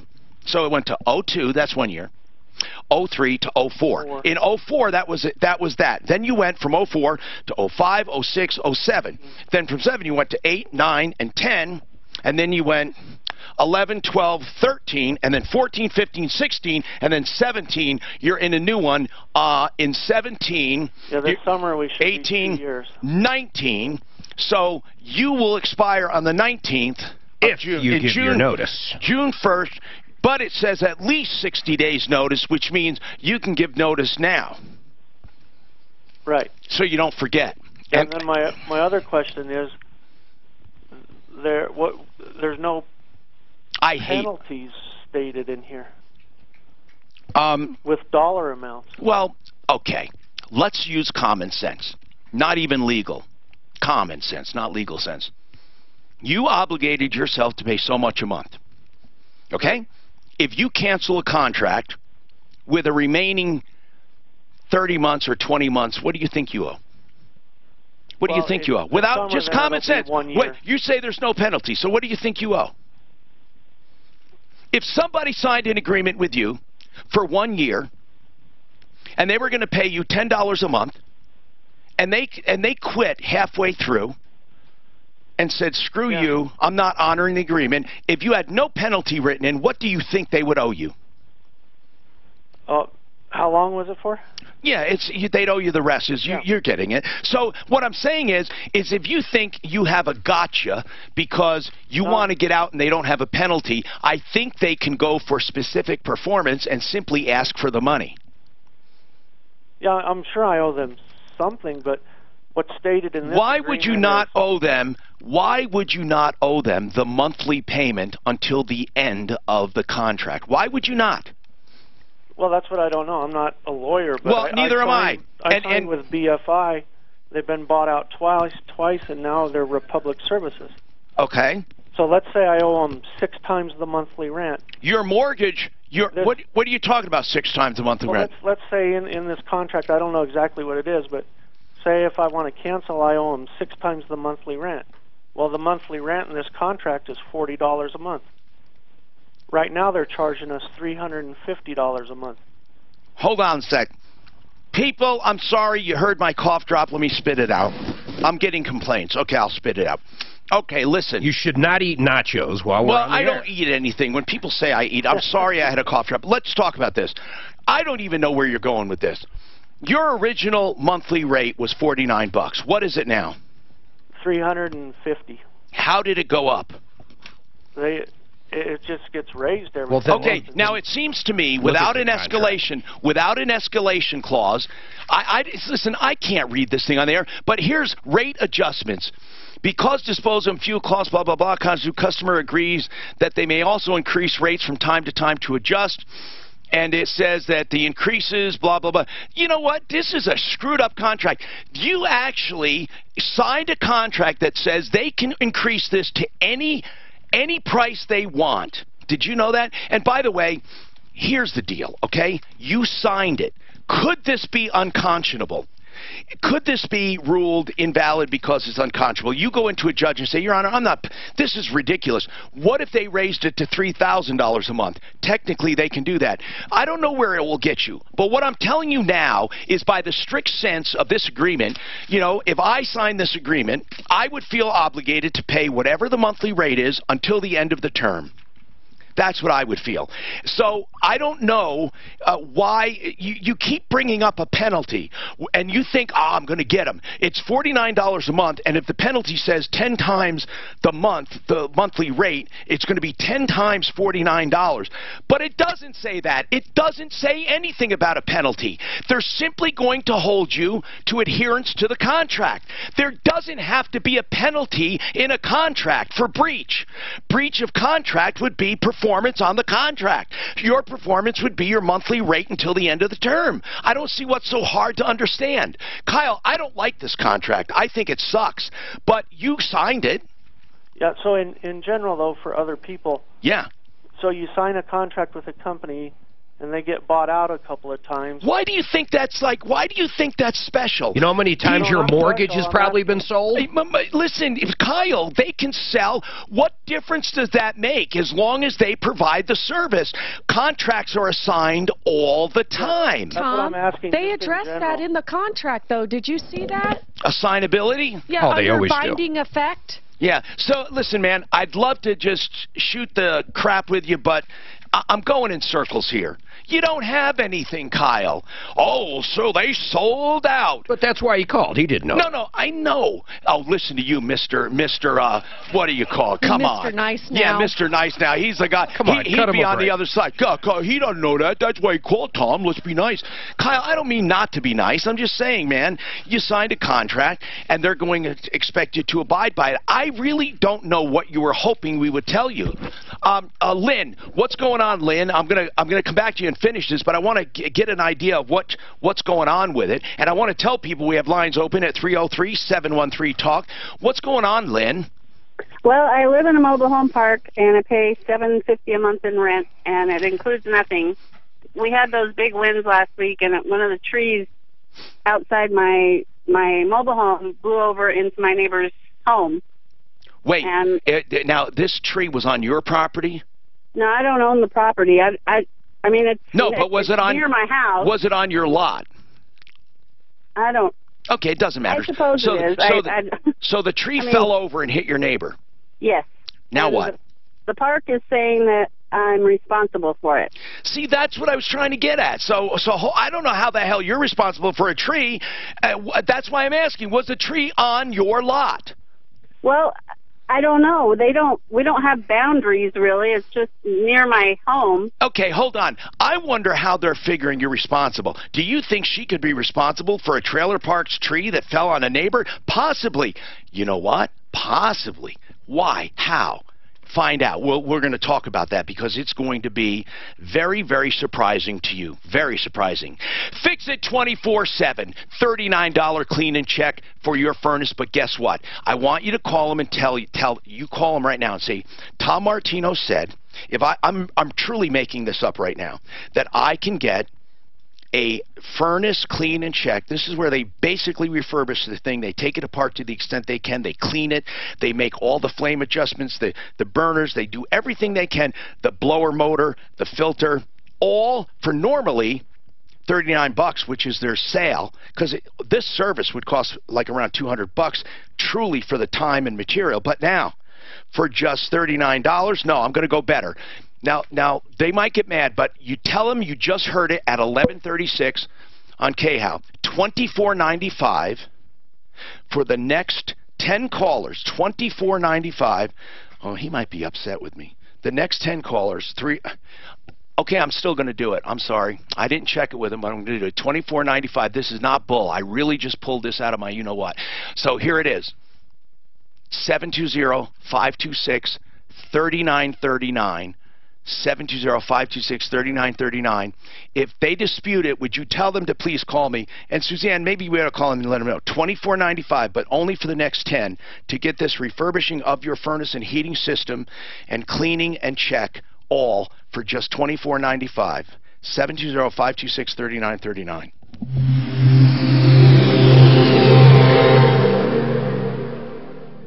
This is Denver's Talk Station 630.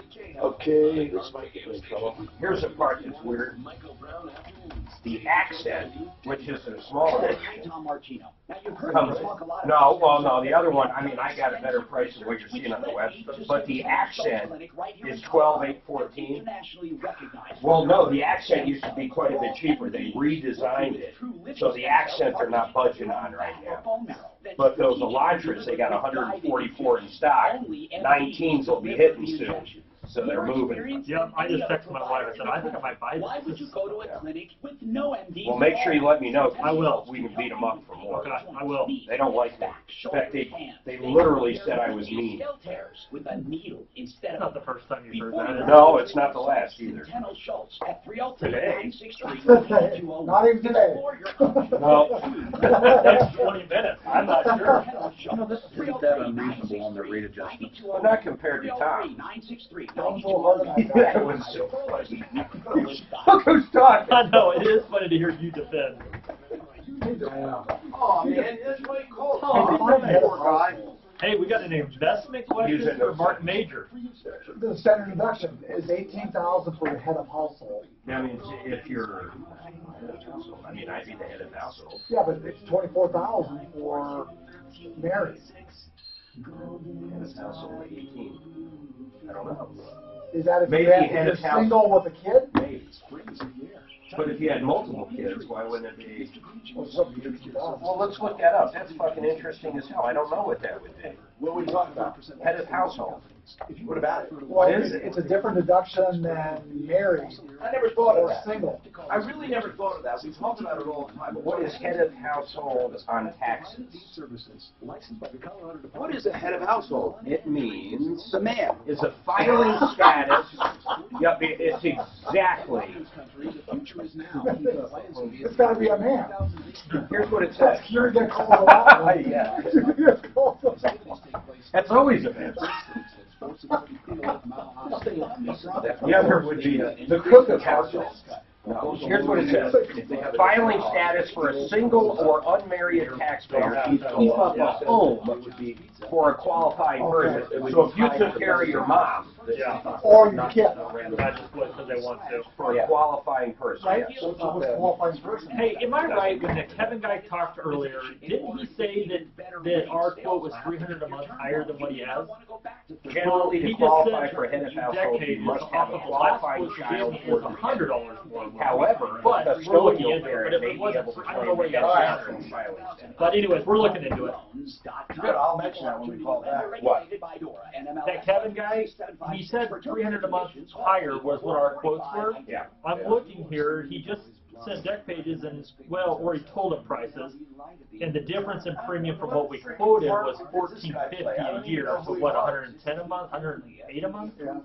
So Does about a his deck third. pages talk about Uber We at all? don't have them yet. It looks like that's just the prices he told us. We'll be in. I bet it's the Uber thing. I think He's you're right. sending over the deck pages, Yeah, so we'll look they're into not it. going to even know.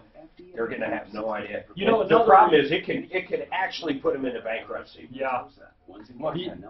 Not having the proper insurance, being an Uber driver, not telling Allstate or whoever you have that you're an Uber driver. He's pretty forward with what it is, so I'm thinking you probably did. The other thing that could happen is you could have been with a company long enough where your credit at the time that was pulled was good, your insurance score. And then it went to shit. Yeah, I mean, and there's nothing you can, I mean, new companies are going to pull You that. just made me think of something. Listen to this. So my credit with Experian and TransUnion, I know this because of the car yesterday. Ready? Is 765 and 782. With the other one, what's the one left? Oh, Experian. Equifax? TransUnion. Whichever one is left, it is 720. How the fuck do you have a 70-point swing? I understand 10, 15, but there's nothing different. It's almost like one's got their own scoring. He says, I know that fuck. I think they do have their own rules. I've listened to it. Because we had I a, think I can beat you. Okay? It's on my blood. I think I got better credit score than your blood. It's like blood. You know, I am probably the best thumb wrestler you have ever met.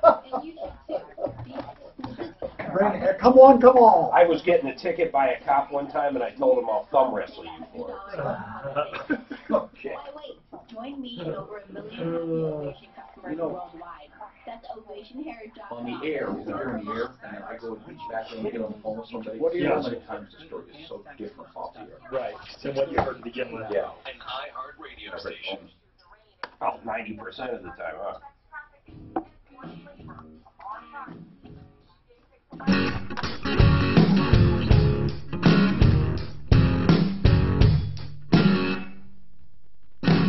So tired trying to see from behind the red in my eyes. Hi, Tom Martino, your troubleshooter, 303-713-TALK, 713-8255. Have you, man, I'll tell you. Okay, Joseph A. Lazara, we're talking about criminal defense with Joe Lazara. You really can't do better for a guy that will just give you his undivided attention and take care of you in a time of need. But I'm hoping you never need him, really. I mean, if you get a DUI right now, you just have to be a total idiot, because it's so easy to use Uber or Lyft or simply not drink and drive. It's easy. But people get accused. Sometimes they're falsely accused. Sometimes they did something stupid or they miscalculated. Joe Lazara, keep that name handy. 303-429-6200, 303-429-6200. Joseph Lazara is on my referral list, referralist.com. Did you hear about this sex trafficking cult in Hollywood? This woman, this actress that was on Superman. With, yeah, the Smallville actress. She was accused of. I don't understand it. She was luring people. Yeah. Wasn't it some kind of like religious cult or something though? It's not religious. It's called Nexium. NXIVM.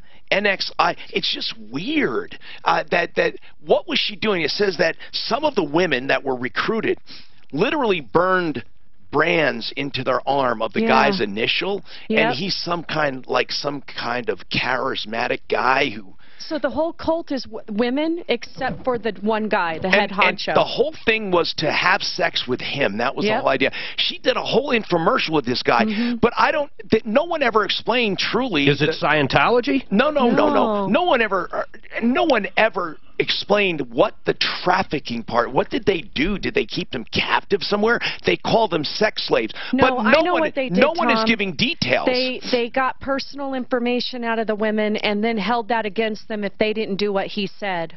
Oh so my God! Probably videos of Charles Manson. Out, your personal, private. This guy.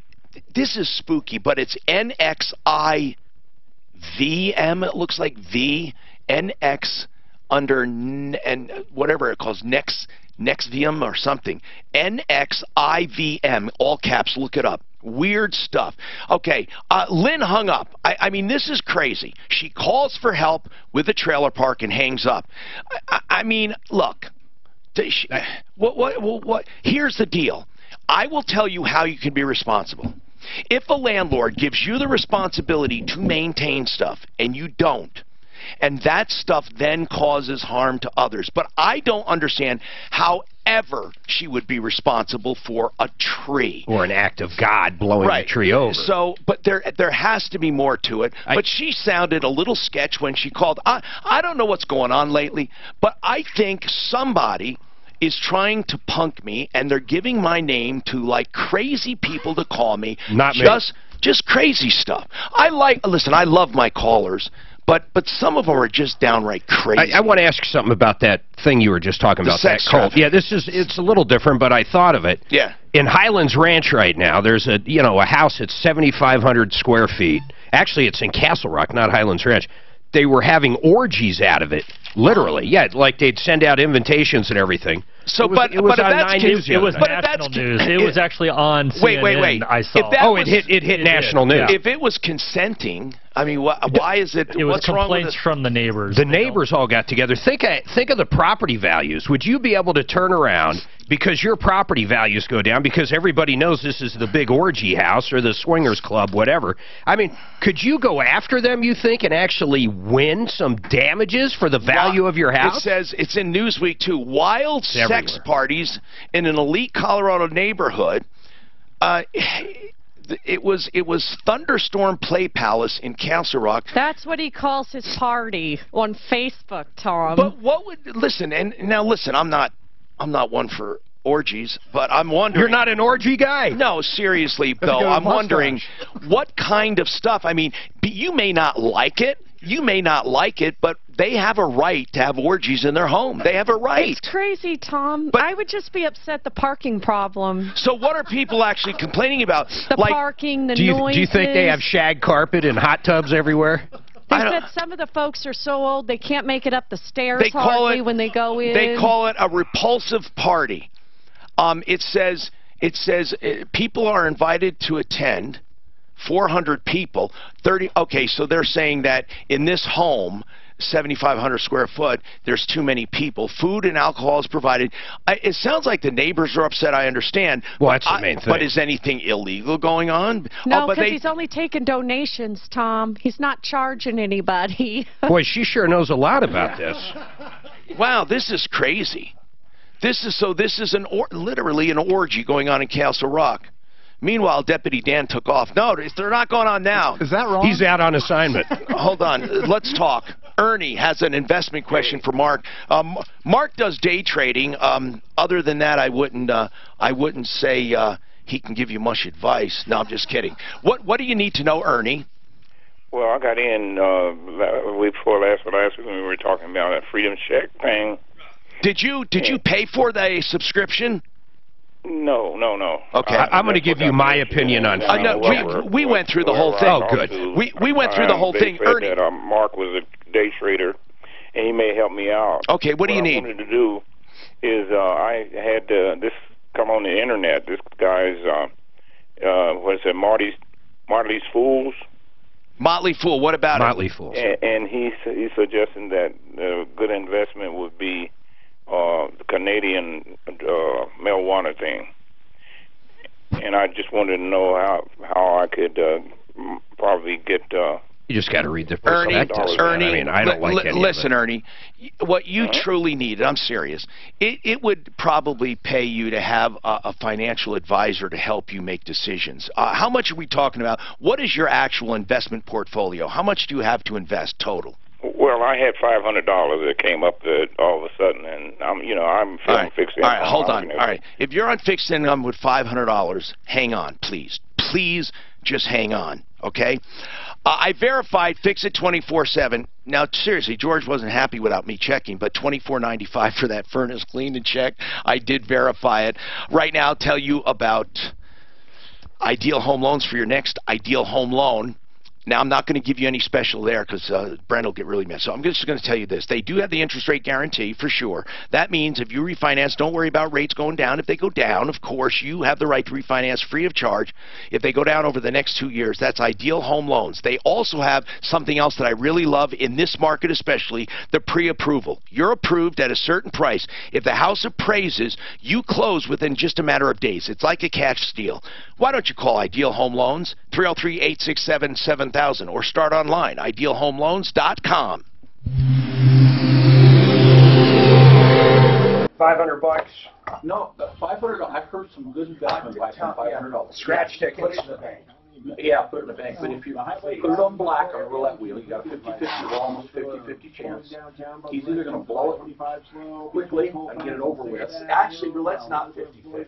I know. No. Because you got those two numbers that aren't there. I say buy a big bag of marijuana and take it to Kansas and sell it. Listen to this. On a porn site called Pornhub.com, they have videos of the parties that they put up. And they can hardly get up the steps. Party for Castle Rock. No, they literally have. Oh my God, they have. Are they old people? Is that wrong? Yeah, I got to see the old people. This is Triple X. They don't look that old. Protecting people, property. Oh, that lady might be. No, this is it. This is the Castle Rock. This is part of it. How do you know it's Castle Rock? It said it, Castle Rock. And it's video of them? Just porn. But here's what it says. Look what Brown's been doing on here. No, look. Here's what it says. The name Party for Castle Rock. Brown who? Oh my God. Into anything like signing a plain contract or saying we'll take care of your insurance.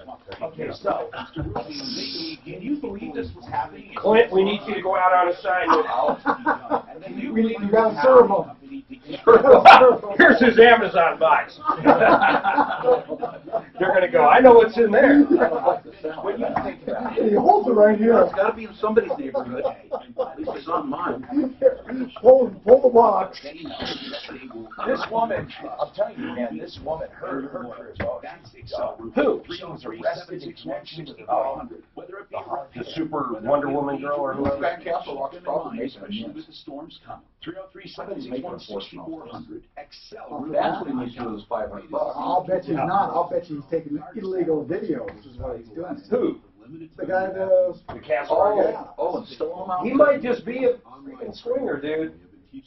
See, it never talks about what the alleged thing is. Well, no, the article I read said they said that he didn't do anything. There's no legal offense. What happened is the neighbors blockaded the. Oh, I'll say the Castle Rock thing. Okay, keep going about the Castle They Rock. blockaded his driveway and then keyed a car or something. A car got keyed. Yeah, the neighbors. Yeah, the neighbors are the ones that are doing something that supposedly could get them in trouble.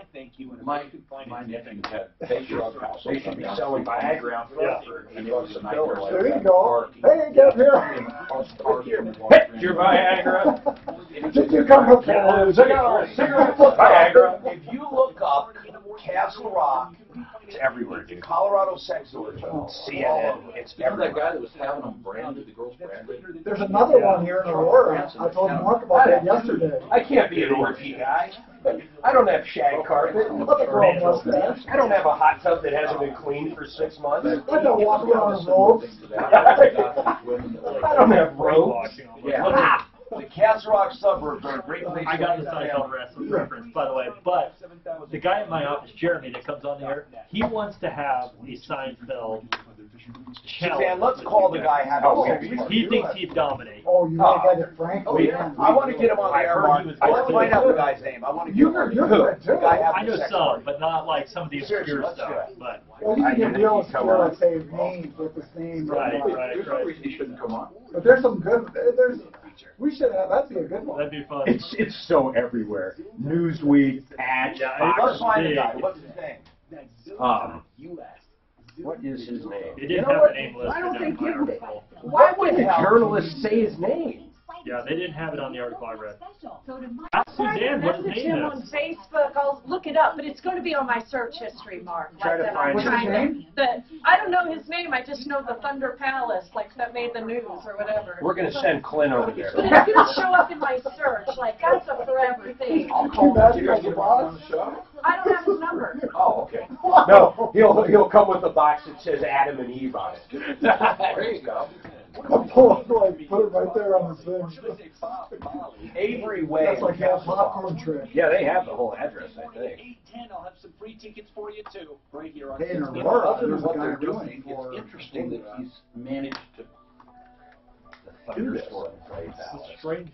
All right. If anyone knows about these sex orgies in Castle Rock. If you've been to these sex orgies. On Avery Way in Castle Rock, let us know. We want to talk to some of the neighbors. You know, technically they don't have him on anything illegal, but 400 guests were invited, and these are one of several parties.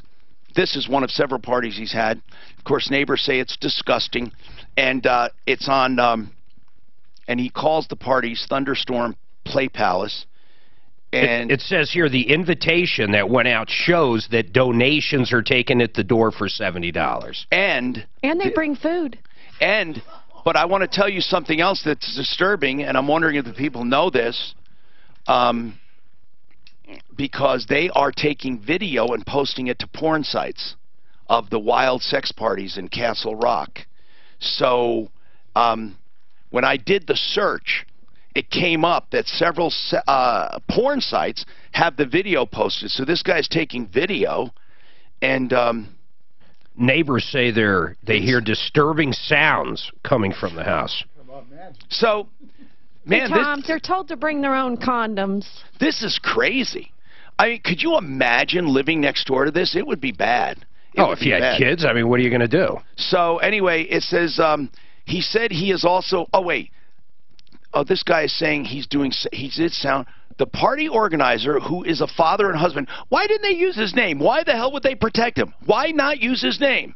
They say the party organizer, they don't, well, I guess, this is Fox 31. I shouldn't expect more. They don't even use the guy's name. I say call him out And so anyway, the Risque Invitation also advises guests to bring their... Oh, you're reading it too, Suzanne, the same one. Anyway, if anyone can find his name... One guy showed up with 4 crock pots. That's what it says. Well, they need food. You sure it wasn't crackpots? They say they're working to investigate the issue, the Castle Rock police. And I have no idea what they would get them on. Let's go to Ernie then. Ernie, seriously now, $500 is not worth investing in this one. I think Come on, Mark. Honestly, here's what I do. Ameritrade costs absolutely zero, Ernie, to open the account up. I have an account with Ameritrade. I deposit it in Ameritrade and then just look at different stock options, man. Come on, man. I'd wait till we have $1,000 down point in the Dow, some huge move, and jump into some. You got to start somewhere. I mean, 500 is fine. Okay, so he's saying if you don't care about losing the 500, Ernie, what you do is put the 500 in Fidelity. Not Fidelity. I'm sorry, Ameritrade. Ameritrade, whoever. Then when things go down, he's saying pick a good stock like an Amazon or something. Yeah, exactly.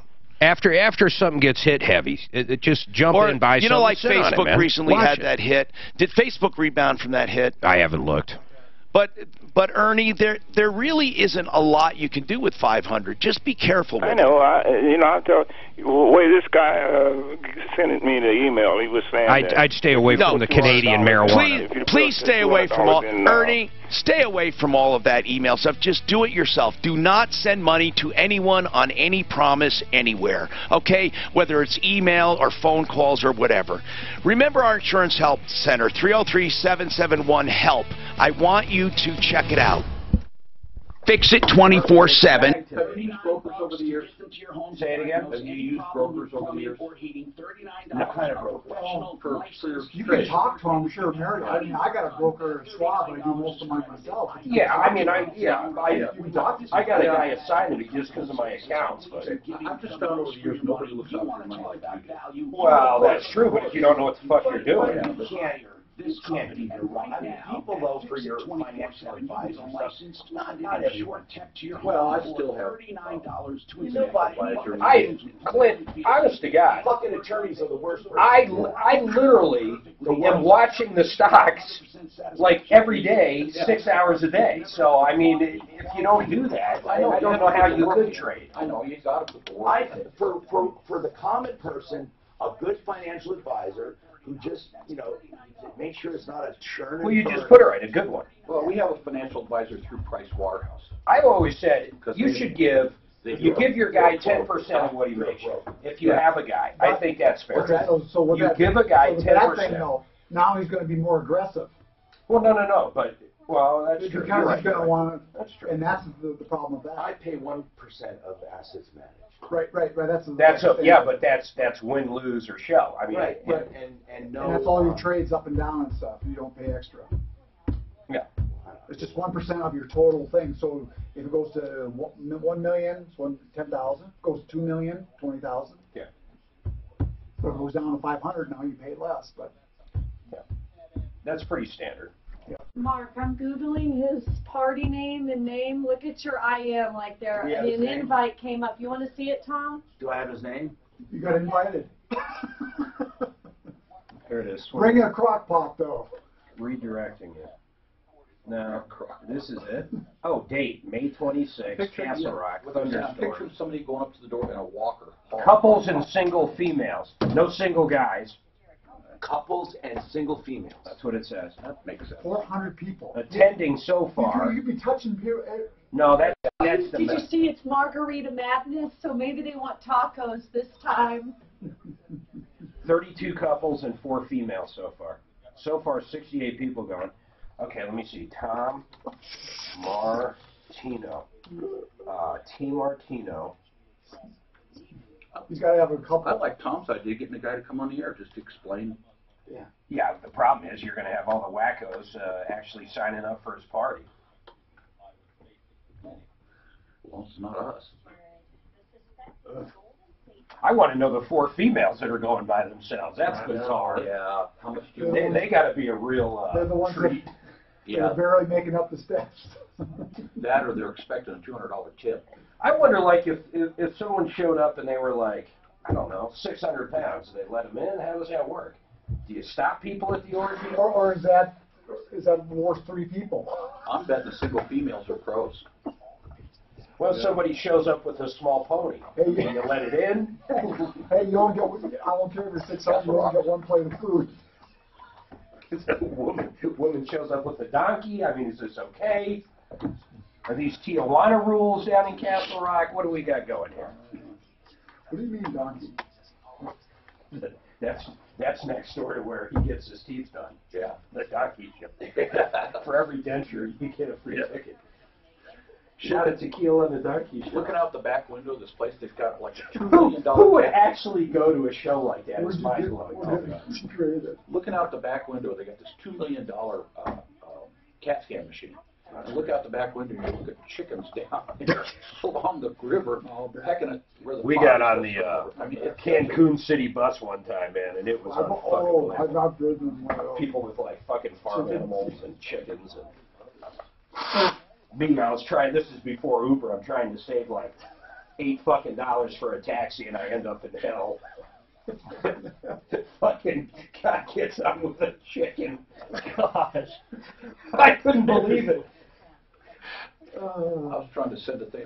Between the dollars and pesos thing, I got fouled up and spent over $100 sending a telegram back to my own hotel room instead of home. I got the to and from backwards on it. It's always interesting.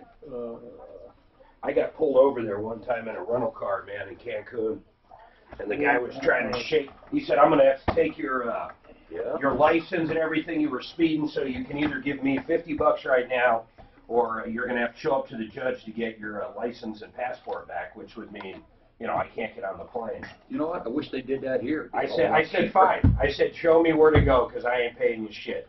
And he took off.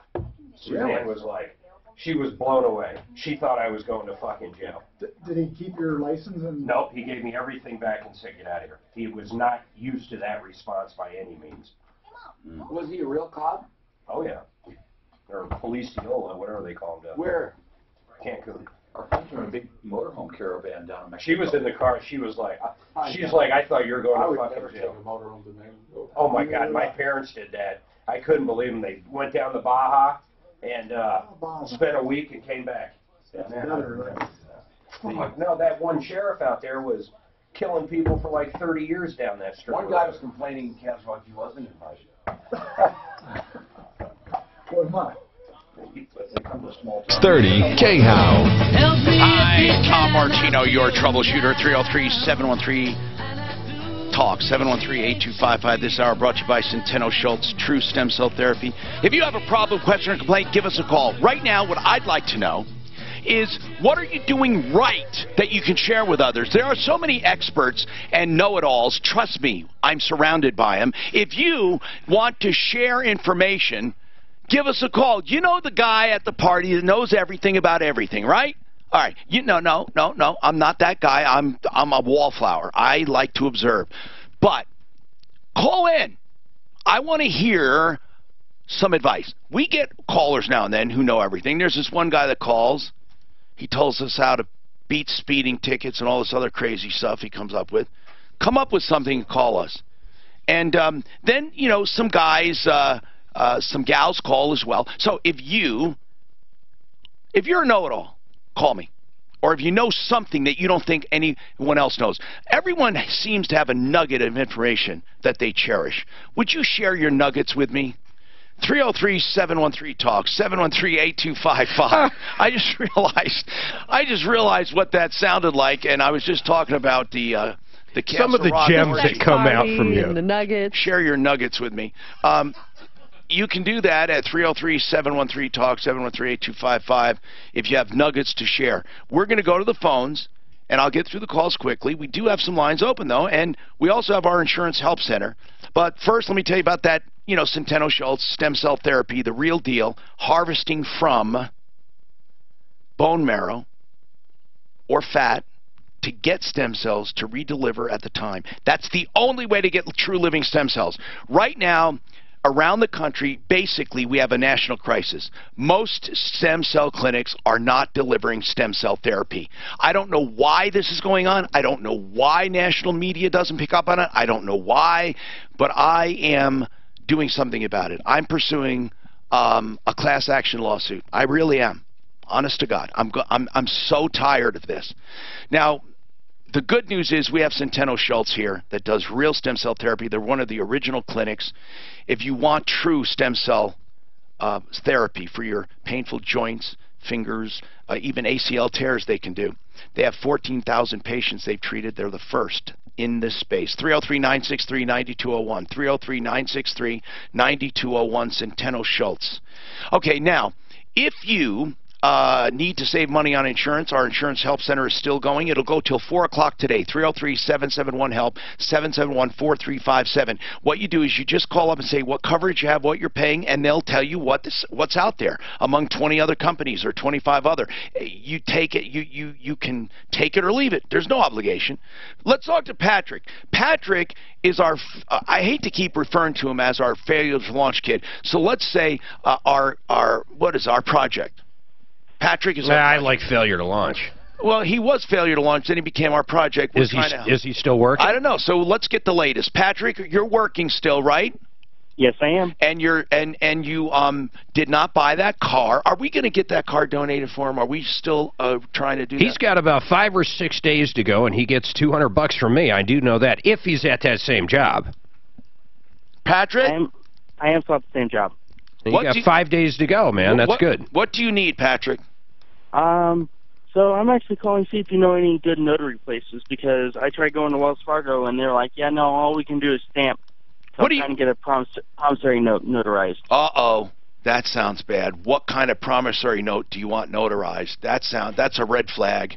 What do you mean, a promissory note notarized? It's to get my license back. What is a promissory note? What do you mean, to get your license back? Tell me what's happening. My license was suspended under the Colorado Financial Responsibility Act. Because you didn't have insurance? Yes. And so, did you have to do an SR-22? I have to do an SR-22 insurance, which I'm purchasing on Friday. And where does this, I don't understand the notary and the promissory note part of that. So, it's an agreement with the people that filed for me to have my license suspended. And to what people? That I pay. Thomas George Associates out of New York. Who are they? I'm smelling a scam here, Patrick. I don't know how, but you're like this magnet for scams. So tell me, where did you meet these people in New York? Who are they? I mean, who are they? They're a collection agency on behalf of Liberty Mutual. Okay, this collection agency is trying to collect what? Damages from an accident. From when? October of 2016. Okay, so at that time, you had an accident and did not pay. Is that right? I didn't have insurance. And you were found at fault. Is that right? Correct. Okay, and how much did they say that you owe for this accident? Total damages of $1,344.91. And Liberty Mutual is subrogating this, is collecting it, right? Yes. And they used a collection agency out of New York? Yes. Okay. Now, what does this have to do with getting your license? It's part of the Financial Responsibility Act to ensure I pay it. I have to pay the damages off before I can get my license. Who said that? The state. So, you contacted Liberty Mutual and said, I need to pay this off in order to get a license. Yes, and they set me up on a payment plan, and that's what the promissory note is from. Okay, and how much is the payment plan? $100 a month. Can you make that? I can, yes. Okay. Guys, he's signing a promissory note. How much interest is that, a promissory note? No interest as of right. It doesn't say anything about interest. I have the promissory note sitting in front of me. Okay. So you have to sign that, get it notarized, and mail it back? Yes. And once you're under a payment plan, will the state consider that paid? It will consider me under a promissory note, which is a promise to pay. Will it then allow you to get your license back? Yes. And you're saying under no circumstances, without paying this off, are you allowed to get your license back? Correct. The state told you this.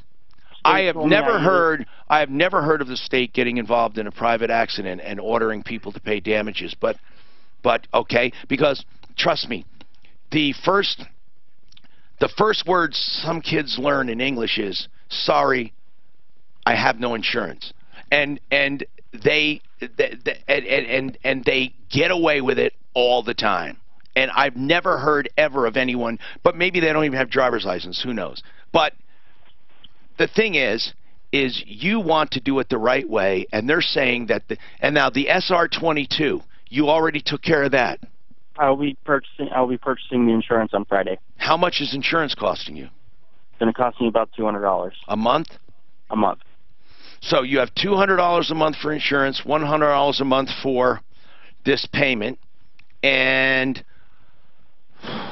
okay, what other debt do you have? He just needs a notary. I mean, you should go to any bank.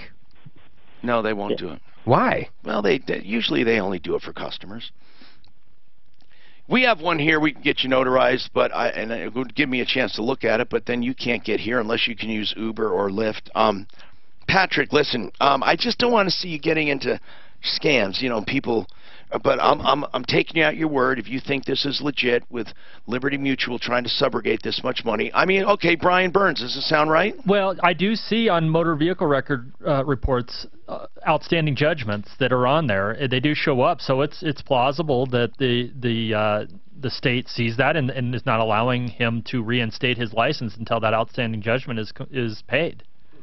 I did not know that.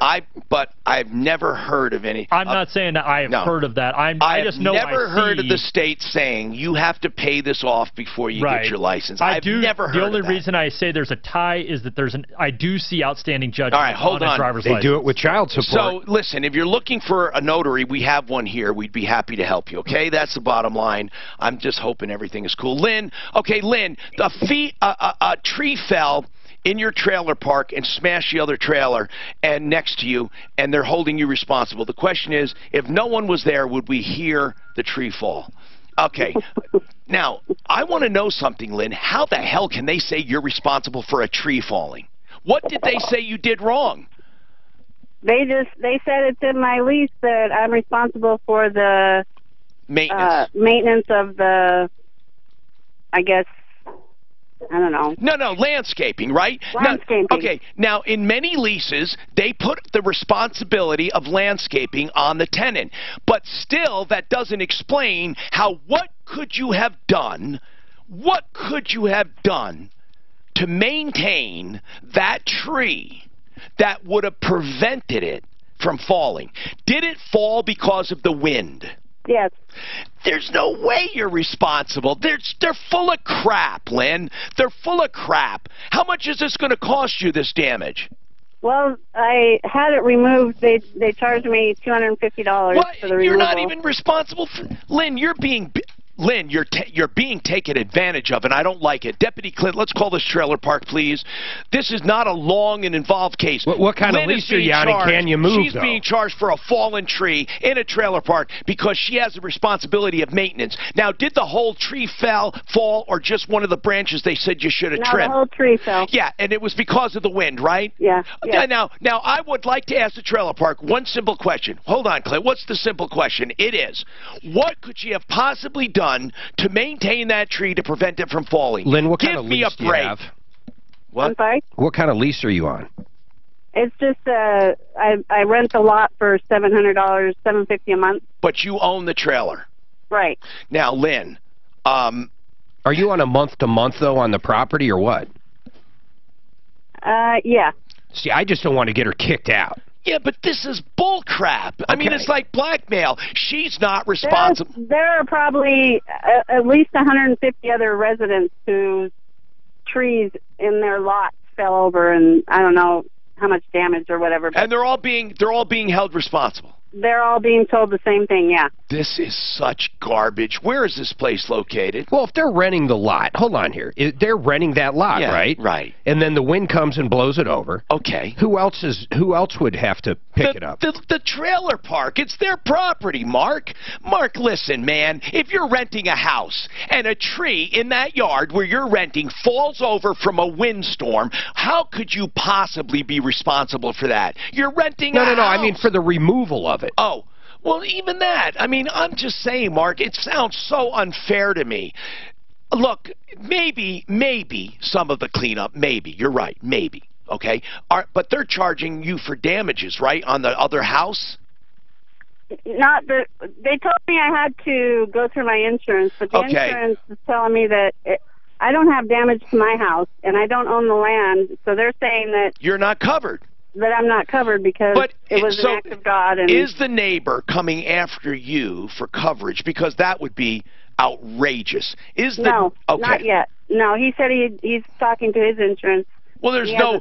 Listen, a tree blows over. How can this poor woman be held responsible? She's not. Now, Mark, you bring up a good point, though, damn it. Because no, seriously, if she's responsible for maintenance... I would think so. And they're not saying you have to replace the tree. They're not saying you have to pay for damages, like if it knocked down a wire. You got to get rid of it. But they're saying you have to clean up your lot. That's a whole different ballgame. So Clint, find out if it's just the cleanup they're worried about. But even then, it just sounds unfair to me, but I understand. Like, let's say somebody dumped a pile of trash in your yard, okay, overnight. Some guy just threw something out. You would, as a renter of that property, be responsible for cleaning it up. Okay, so in that regard, it's not so outrageous. So hold on and we'll try to help you. 303-713-8255. Alaramis, you have a tire rotation, oil and filter change, and what else? Top and all fluids. 26. Full inspection of the vehicle. $26. $26 because we've been in business 26 years. Oh, cool. We've been doing it right. Customers. Hey. We have 2 locations. Come in and try this out. That's really what this whole thing's about. Is it tell me about the synthetic part. The oil is a synthetic blend. A blend. We use the Kendall, which has the titanium, which is the property added to the oil that helps the breakdown of oxidation issues. It's a great product. We do a great service for you by filling your fluids and checking the whole car out. We'll do a digital inspection for you. Take pictures of anything that are issues. Come try us out. And the titanium, Al, also serves as a sacrificial coating. I mean, That's exactly right. It preserves the life of your engine, literally preserves the life by sacrificing itself. It's a wonderful product for $26. That is a good deal, and that's at both locations. Now, Al, I forgot to ask, is there a limit on how many for this one? No, I'm going to play who calls today. All right, Everything if you call, I do is always to call today. All right, call today. You don't have to have it done today, but call today, 303-PRO-AUTO, 303-PRO-AUTO. This report is brought to you by Lowe's. A couple of trouble. Now, Brian, you're not responsible if my tree in my property, as long as it wasn't old and damaged. Unless you have negligence, right? You're never going to have. You're not. If it falls over on the other person's. No, the damage that is caused to the other person, they need to file it with their own insurance. Right. It's an act of God, That's and it's just how it works. If it's an act of God. If I'm chainsawing the tree down. Yes. Or if you've been warned that that branch is getting ready. It's a multi-level marketing Or the tree's dead. in Albany, New York. Now, next I'll bet you that's sounded what like it is. I'll Keith bet you it's just a Rainier. cleanup. Who are you talking about? Is what she's responsible for. Who's Nexium? Nexium is that sex thing. Yeah. And Nexium was founded by Keith Rainier, the son of a New York City executive and mother. We found the guy's Facebook page, and Drew's like looking at his pictures that are public. Hey, I was there, Like, Drew says. This guy is like at his pool, he used to live in Texas, with like 20 women around him, and they're all commenting on the event. Hey, that's a good party. Where's the picture? You want me to send you his Facebook page link so you can look at it? Yeah. Okay, I didn't private message. Mark said not to message him, Tom. He didn't want me connected with that guy. Who did? The swinger, What about orgy it? You guy. didn't want to watch? I thought you wanted him on, so I was going to private message him. And Oh, Mark no, was not by your phone. You're right. Because you have to buy robes and stuff. I don't want to buy shag carpet. Mark, and your daughter is begging me to have you answer her. I'll look at it.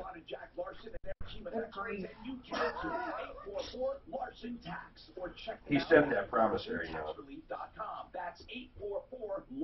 Why doesn't he just go bankrupt? But this doesn't help us because I don't understand how He's got like 12,000 debt. Why would he want to pay off this 1,200? I think he just go bankrupt. That's what I said. As I say, why does he go the bankrupt? fuck doesn't he just go bankrupt? And start over again. Oh, Lord, there's no reason why he wouldn't. He doesn't have a house, he doesn't have a car, he owes $12,000. If there's not a reason to go bankrupt, You know about this kid, right, Brian? No, I didn't. I didn't know about him. This guy has Damn kid. no emotion whatsoever. Oh, my kid's done worse. No, he hasn't. This kid's had 34 cars.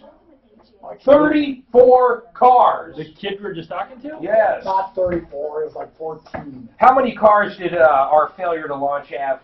No, it doesn't. You get a free bottle of Ultimate HA. Did you say free? Give him a call. That's what I did. Like 14. 34. 34? No way. No way. He's buying a car every fucking month of his life. Well, I don't know how his insurance is $200 a month. Mike typed me and said 2 weeks ago when we had him on for an update, when he was talking about buying that car, that insurance was going to be $410 a month. That was full coverage, though. Oh, because it was... I'm sure he's liability only $25.50. It's probably just your real minimum everything. Oh, man, I can't go to it.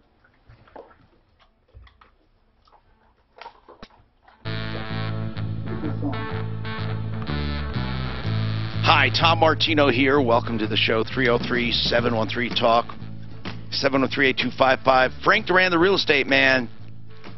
For the best service you can get in real estate, whether you're buying or selling a house, it's that easy to say. And I'm saying the best because, man, I don't even know how else to describe this, but you're going to think you're his only customer. It's really important you have somebody good to sell that home, even in a great market, especially in a great market. We talked about that. You need someone who knows how to negotiate, someone who knows how to ferret out the good offers versus the bogus ones, because you don't want to leave that house on the market too long. It stigmatizes it. And he will absolutely save you way more money than any fees you'd ever pay him, and he'd get you more money on the other end when you're selling. There's no question about it. I mean, Mark is the biggest do-it-yourselfer, cheapskate, stubborn guy in the entire world when it comes to spending a dime that he doesn't have to spend. And he is a big believer in Frank Duran and paying just, it's worth every penny. 303-920-1622. Frank Duran, therealestateman.com. So what do you think about this this tree? I hope Deputy Clint is finding out. Virgil, what is your comment on that tree in the trailer park? Yeah, Tom. Yes, sir. I have a couple of rental properties here in Denver. Yeah. And I had a similar situation. I had, just a couple of years ago, a snow load broke down the trees on one piece of property. Yeah. And I looked every way, and my insurance company, I finally called them. They were Safeco. Yeah. And I told them the situation. They said, "Don't worry about it. You're covered.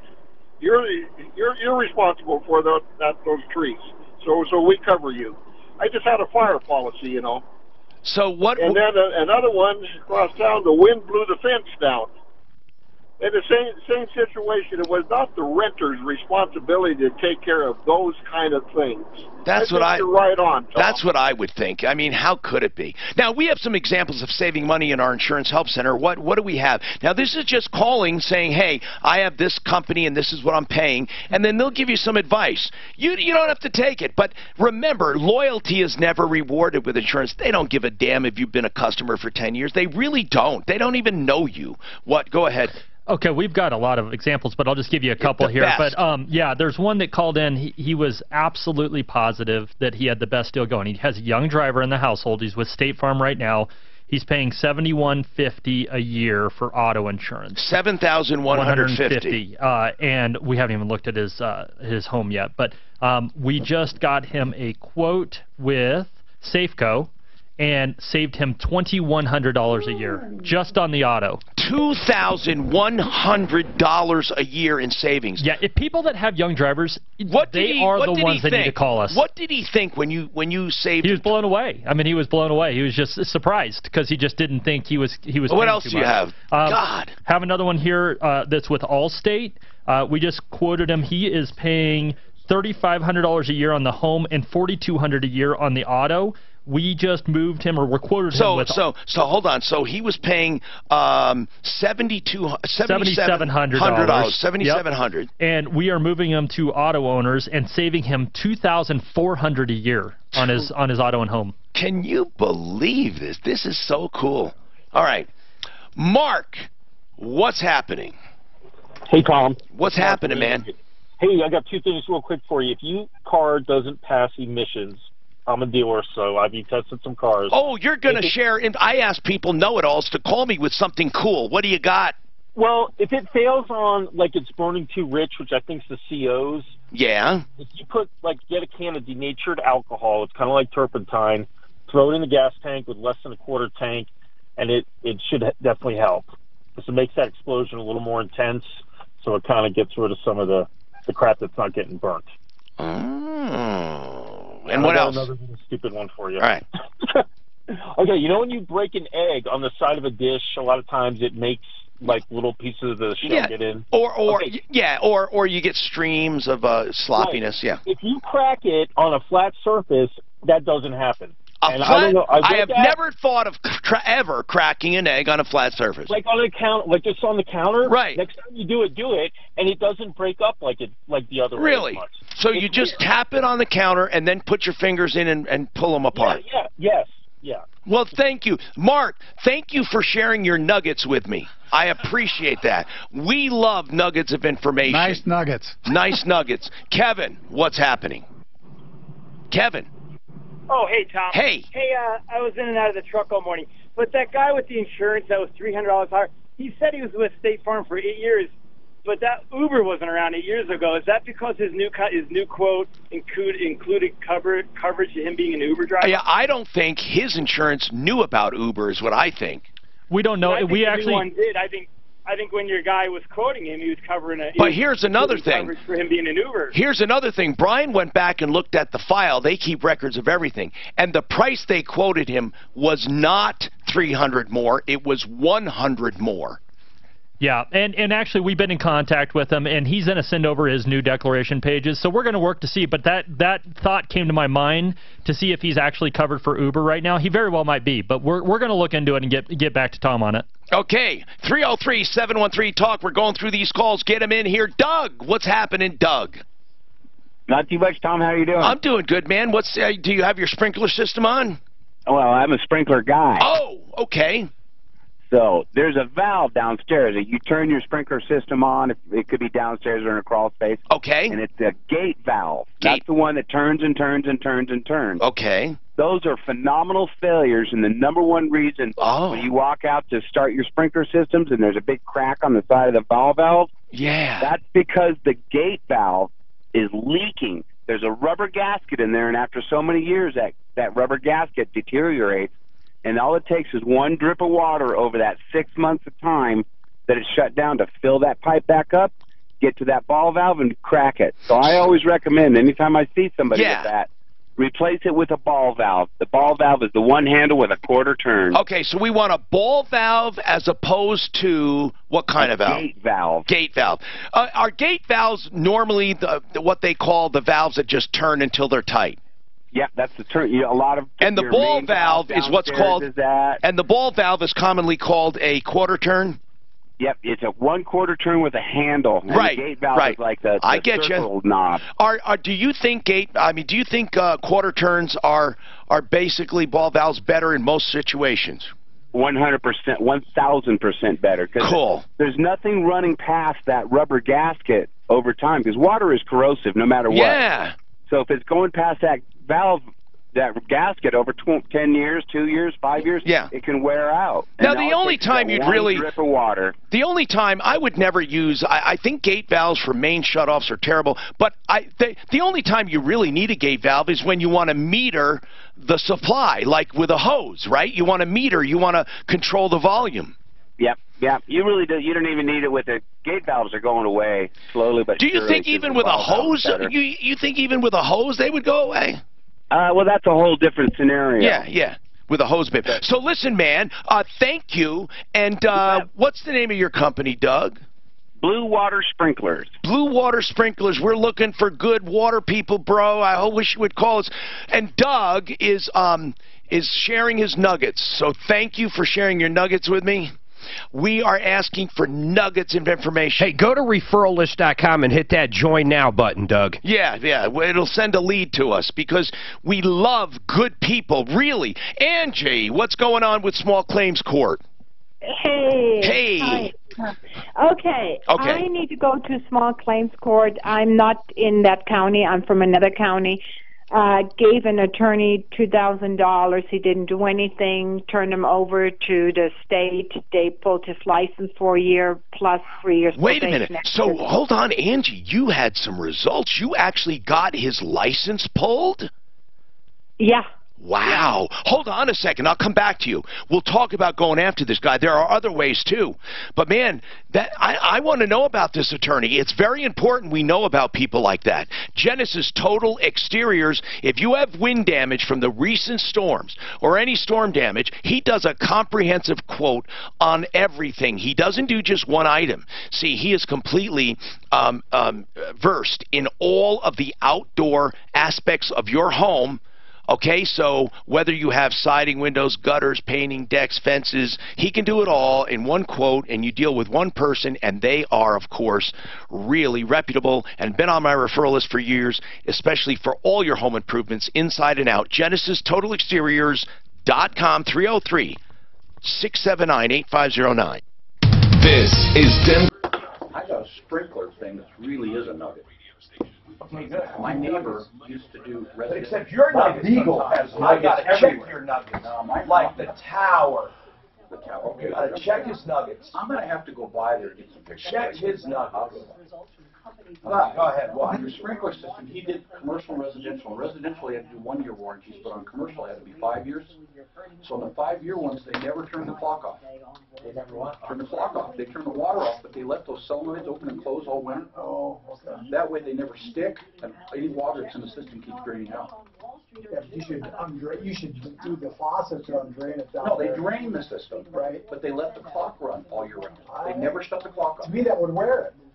No, the well. Because that's constantly go. The solenoids, when they sit all winter. Not constantly, just whenever they call. Yeah, when they sit all winter, the solenoid things stick, and when they rip them open in the spring, it damages the seal. So why wouldn't you do something like this? Like, why wouldn't you have a winter clock? And that's basically you could have a winter program, yeah, that opens maybe once a week. It's like exercising the valve, basically. Yeah, exactly. I wouldn't think, though, that just sitting in winter would be long enough to do that, but it does.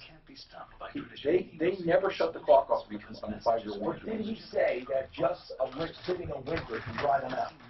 They don't actually dry out. The little seal sticks to the lip inside the solenoid, and when it pulls them up, it rips them in the spring. Speaking of sticking, I can see what happens. Okay, I'll give you a stupid little thing.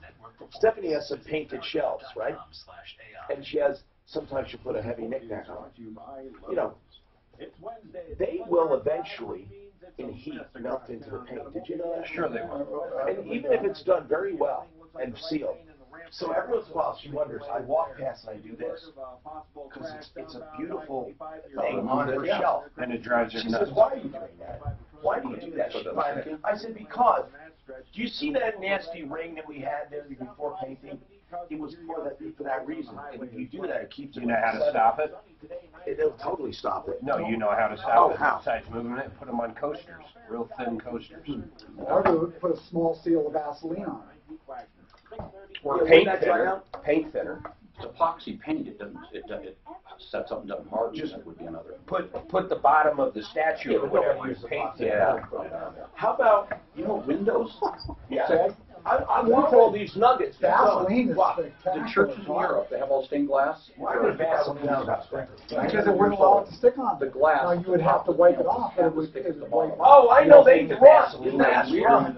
That is so bizarre. But it's over dozens. Oh, yeah. Hundreds. Okay. Hold on. I want to put that down about the sprinkler. Excel Roofing is the most trusted name in Make sure the water's completely turned off and all the drains are open, but they just never shut the I sign. understand. Have winter. I'm going to call it a winter clock though, because I wouldn't want it going on as often as. I don't mess with it, but mine has 3 programs. I could do a winter thing where it does them once a week or something, or once a month, I guess. I do mine manually anyway. What's that? I do mine manually anyway, because if it's raining out there, you see your neighbors, they're watering the lawn because it's on a timer. We've also used those sprinkler valves in Hanger now. When you walk in, you put the switch on, so you don't have water when you're not there. We had 2 bad floods. Oh, that's a bad. When I leave the cabin, I shut the water off all the time. Hi, Tom Martino, your troubleshooter. A couple emails here. What's the name of that place, Tom, for assisted living where one price covers everything? I get this question. I don't know why. I think what happens is I do a commercial, and then people hear it, and then they don't get all the details. But that is goldenorchard.com is the easiest way for you to get information on that. And the exact, I'm sorry I don't have the exact rent, Mark. I know it's between $4,000 and $5,000. So it's Golden Orchard, and it covers meals and everything. They're beautiful homes. They're assisted living. Okay, and it's goldenorchard.com. So let's keep going here, and Dave has a nugget for me. Thank you, Dave, for sharing your nuggets. Angie, I haven't forgotten about you. I'll come right back to you. Dave, go ahead. I just want to hear this nugget. Yeah, well, your sprinkler guy that was just on telling you about the ball valves. Yeah. One thing he didn't tell you is that you don't want to turn a ball valve completely off in the winter if it's outside because it'll freeze and break. Why? You have to turn a ball valve, you want to turn it half open, half closed. That way it drains. Or you undo that little screw on the side, right? Well, half open and half unless closed. it's a supply, it won't have the screw. But you're talking about the drain part of it with the valve, right? Well, a regular ball valve that is usually outside. For the drain. Well, to supply whatever. No, the sprinkler. I can picture what he's talking about. I can't. Why would you leave a supply half on? Water would get into the line. Because you cut it off in the basement like the other guy. Oh, okay. Exactly. You turn it off in the basement, and then the one outside, a ball valve, you open it halfway. Okay. You close it all the way. Gotcha. You trap water in the ball. That's okay. Thank you very much. You have anything else? Oh, that'll do. Are you supposed to actually blow a sprinkler out these days, or if you shut it off right, you don't have to blow it out? Well, the newer ones. Depends. If it's self-draining, you don't have to. Thank you, Dave. And that's the newer ones, and they have to be really well self-drained. The reason they blow it out is extra safety. But sometimes now, well, not sometimes. The newer ones should be built this way, where they literally drain down. They're on a slant, and they drain down. So if you looked underground, a cross-section, you would see that they run the whole system so it has a negative slope to the drain valve. Now, Angie, you had an attorney. Who was it? That's what I want to know. Okay, his name is Ross Paul Goldsmith. Wait, Ross Paul... What? Goldsmith. Goldsmith. Gotcha. Goldsmith. Gotcha. Yeah. Goldsmith. Now, what did you hire Goldsmith to do? I had a civil case, and what was it for? What was the civil case about? Just quickly. I hired another lawyer, and I can't talk about that anymore. So you had Ross Paul Goldsmith go after this other attorney, right? I had to an organization that done me wrong. Okay. And so gotcha. He told me he would take the case. He came referred to me. And you paid how much? $2,000. Now, why would this guy lose his license rather than give you the money back, or at least an accountant? It looks like he was a drunk, man. In fact, part of his 3-year probation after the first year, he had to be monitored sobriety, participate in sobriety support groups. So he had 1 year suspension, then 3 years. So this guy was a bad dude. Yeah. Who the heck referred you to him? Well, Rick's Avenue. I belong to Prepaid Legal. Oh, there you go. Are you kidding me? Prepaid Legal had this clown? Well, you know, they're usually a pretty good group. No, they are. They are. You know, but yeah. Did you have a workman's compensation matter? No, it was. Oh man, he's got other issues out there too. No, this guy, he didn't lose his license just because of you. He had several multiple problems. So, anyway, now you want, even though he lost his license, did all that, did they order restitution? Not for me. They told me, I was told by the Supreme Court that I have to file in small claims court. That's the grievance committee, right, because they don't engage in collections. So that's really easy. Where is he located? He is located off Colorado Avenue. Is he still in business? Is he in Denver? Yeah. So you just serve him in Denver? Denver County. In Denver County. So what was your question about it? Well, I went to see him again after he lost his license for 1 year, 1 day, and then also 3 years probation, and asked him kindly if he would just pay me my money back. $2,000. Yeah, and he said, absolutely not. Sue me. What, are you kidding? He really did. Sue him. After all of this. Yeah. You want to call him, don't you? Yeah, hold on. Let's give it a shot first. But let's just sue him. Yeah, I know. Sue him in small claims court. How can you not get a judgment against this jerk? Right, but then a friend of mine said, find out if there is civil theft involved. Because... I think they would have addressed that the first time around. I don't think it's going to be civil. To me, it sounds like just breach of contract. Okay. Well, the thing of it is, he never gave me, hang on a minute, he never gave me actually a contract. That was the other thing. But you do, it doesn't matter. You have proof of payment, right? Yes. Well, that's all you care about, man. That's all you care about. I would go, and hold on though, Angie. Deputy Clint wants to go and give it a shot, so he'll call, all right? We have more nuggets. Doug, you have some other nuggets for us. Go ahead. Yeah, I was listening, and there is no self-draining sprinkler system, Tom. Not in any way, shape, or form. Well, Doug, I lived in a house that had one, and it worked perfectly, so I have to disagree on that. Well, they don't. When they put the system in, they don't make it with a negative. You might have had one with drains at the end of every valve. But mine had drains, and it had a main drain, and it worked perfectly. You had an older system. And no, it was actually a newer system, and they said they put it in with a slight negative slope. That's impossible. Okay, well, then it's impossible. Doug, call me a liar. I had the house in Littleton. I can show it to you. And it absolutely worked perfectly. I'm sorry, okay? Now, maybe, I'm not talking about on a downhill, but it self-drained perfectly. So I don't know why you say it's impossible. I mean, we'll just have a friendly disagreement on it. Richard, go ahead. Hey, Tom. Hey, what's happening? Okay, so a quick comment on, if you're going to go with ball valves, look inside of them. They're not full bore. The ball itself is smaller than the ends. So if you want to use what do you mean by that? That the balls... Go ahead. It's not full gauge. Okay, that's what I'm saying. What I'm saying is they do cover the entire circumference or the inside of the pipe, though, right? That's how they turn off. Usually the balls are smaller than the pipe that's coming in. It doesn't even make sense. And how would it turn it off and on? Exactly. Then how does it block the water?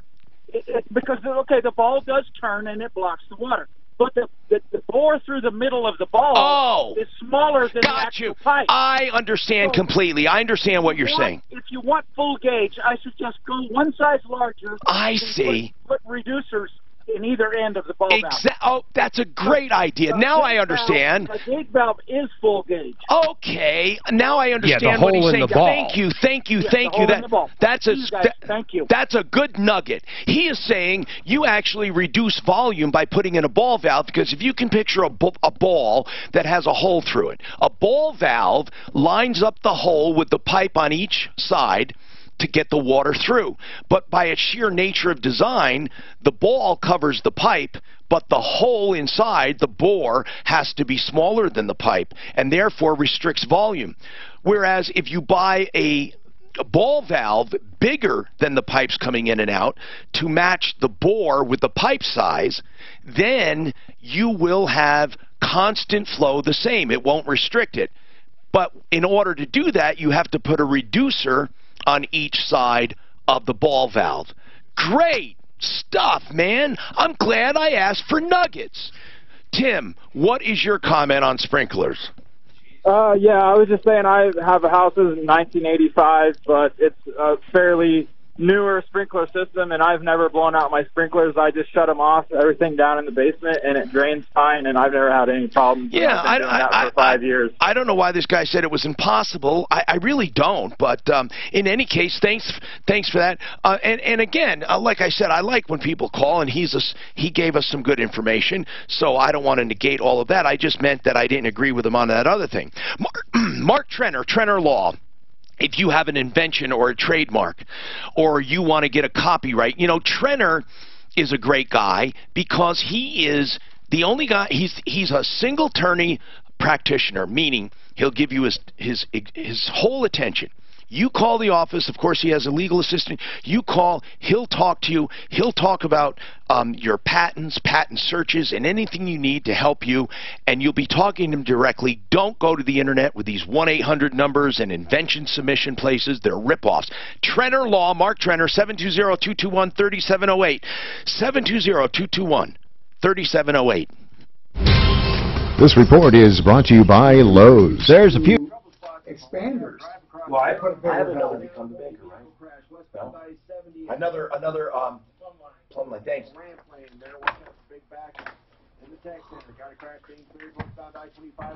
Yeah, I forgot.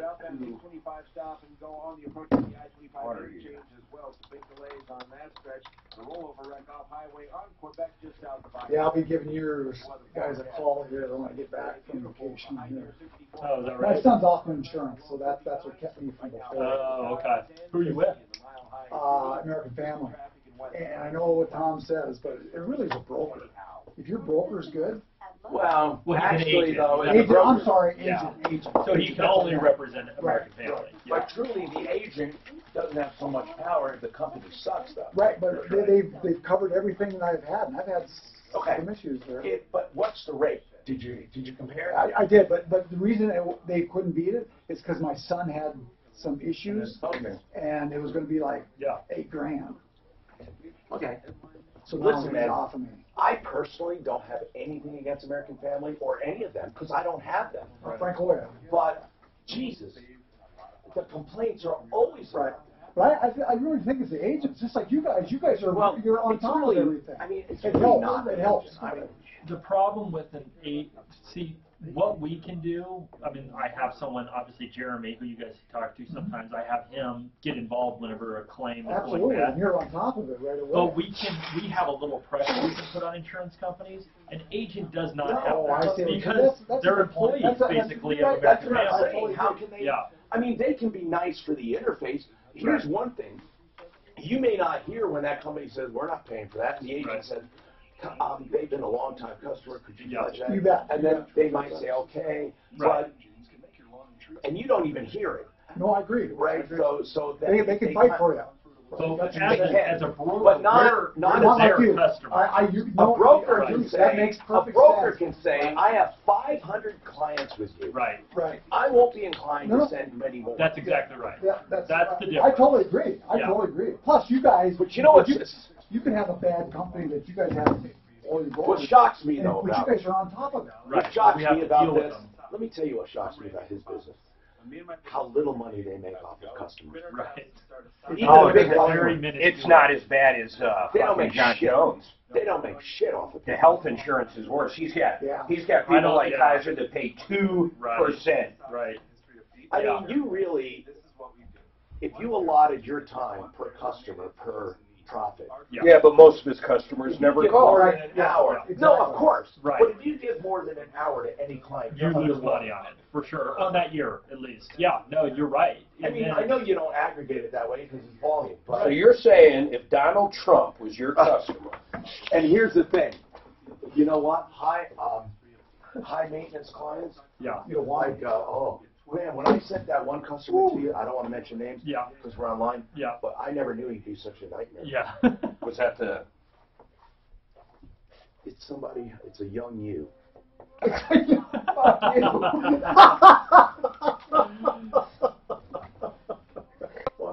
Plumbline Services for plumbing, heating, cooling, electric, and drains. I talked about their free second opinions. I talked about their $149 electrical fine fix or free with parts. So if they can't do it for $149, you'll get that written thing, okay, with the parts, and it'll be free. But they'll tell you what it needs to be fixed. Now, here's the next thing they do that I like, and that is they do the 93 or free drain cleaning. So you have a slow drain, you want to know what's wrong with it, you'll never pay more than 93.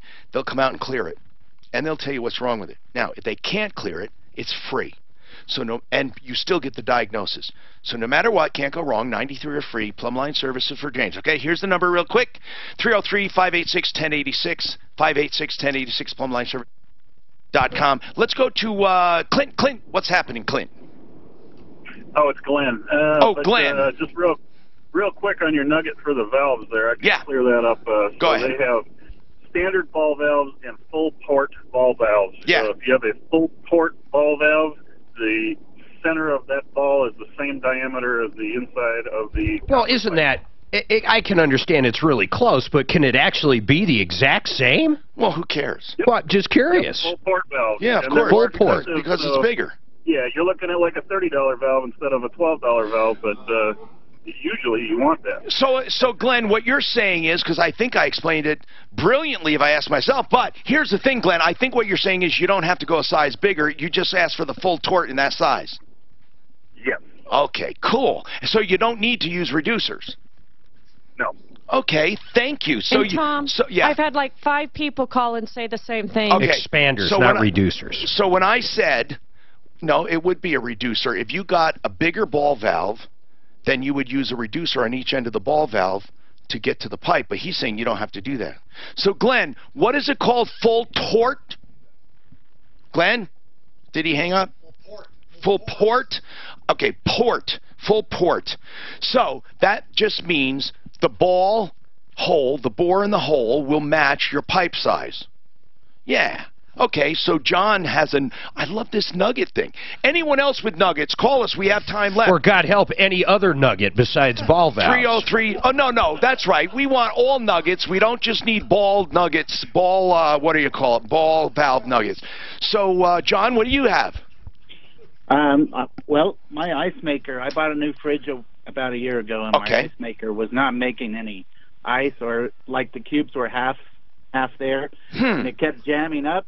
I had it replaced twice, and finally the last time the repairman told me that he asked me what kind of water valve I had. Yeah. So I went down and looked at it. It's one of those ones that the little needle punctures the copper pipe. Dan hates those. Valve, they're bad deals. Dan hates those. He was just talking about those. So what about it? Well, he just told me to go find a shark bite that had a 1/4-inch valve that completely opens and shuts. I've never had better ice cubes in my life. So it was that needle valve was restricting the water flow. Yeah, the valve only comes on for so long, and it wasn't getting enough water in there, so I replaced that, and I haven't had any problems whatsoever. Very, very cool. Okay, man. I love it. People are sharing nuggets of information on anything. Any more savings to tell us at Compass? We were talking about people saving as much as $200 a month. We had one guy saving $100 a month and 10 times the coverage. Remember, the help center goes till 4 today, 303-771-HELP. And tell anyone to call there till 4 and see what you can save, or, no obligation. What? Just a quick one. We had one that called in that's with Farmers right now and didn't realize that his deductible had changed to a percentage of the dwelling. Goodness. Explain what that is. So what they do is they've changed it from being a set deductible of $2,000, $1,000, $2,500, whatever it is that you had, and they changed it to 2%, which is 2% of your coverage A, which is your dwelling amount. So if you have a $400,000 dwelling, you're going to have 2% of that $400,000, so an $8,000 deductible right there for All right, so what savings do we have? Well, this guy specifically had a $10,800 deductible because it was 2% of his dwelling.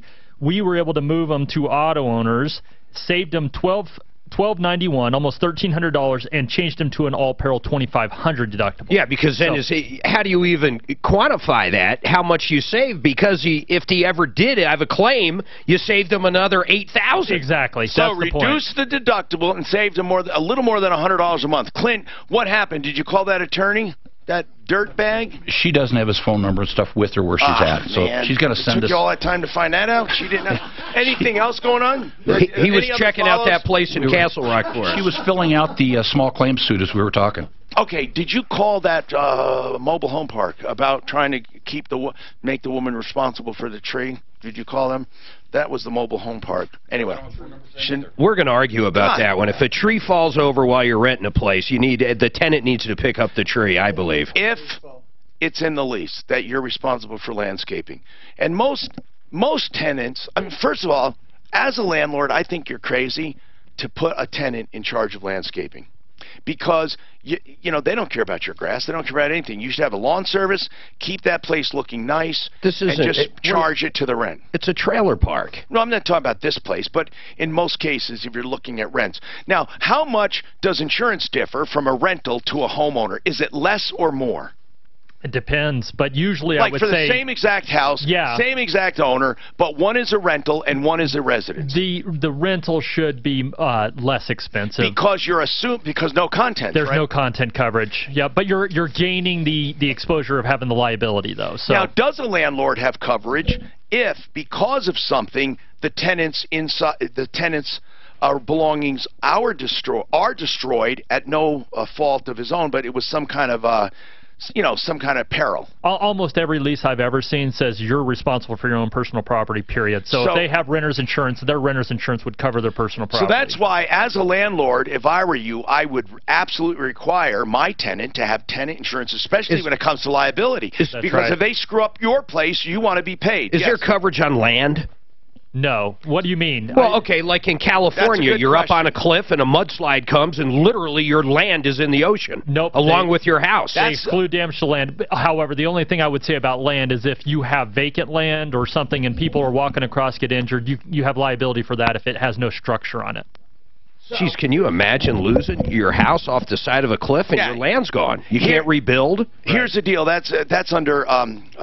earth movement or earthquakes, and they never cover that. Do they ever cover it? No. Anything you can get separate insurance for, you're not going to find on a home policy. All right, so thank you to everyone. Brian Burns, Compass Insurance Group. That help center goes until 4 o'clock tonight. Thank you, Deputy Clint. Thank you, Deputy Dan. Thank you, Bruiser at the controls. Major Mark Major and Suzanne at the phone. Save all your problems for us. Visit Lady... What? That was fun. Nuggets were fun. I can't believe the ball valves. Holy shit. You got a whole show of ball valves. That was the most interesting thing for people. We got a lot of people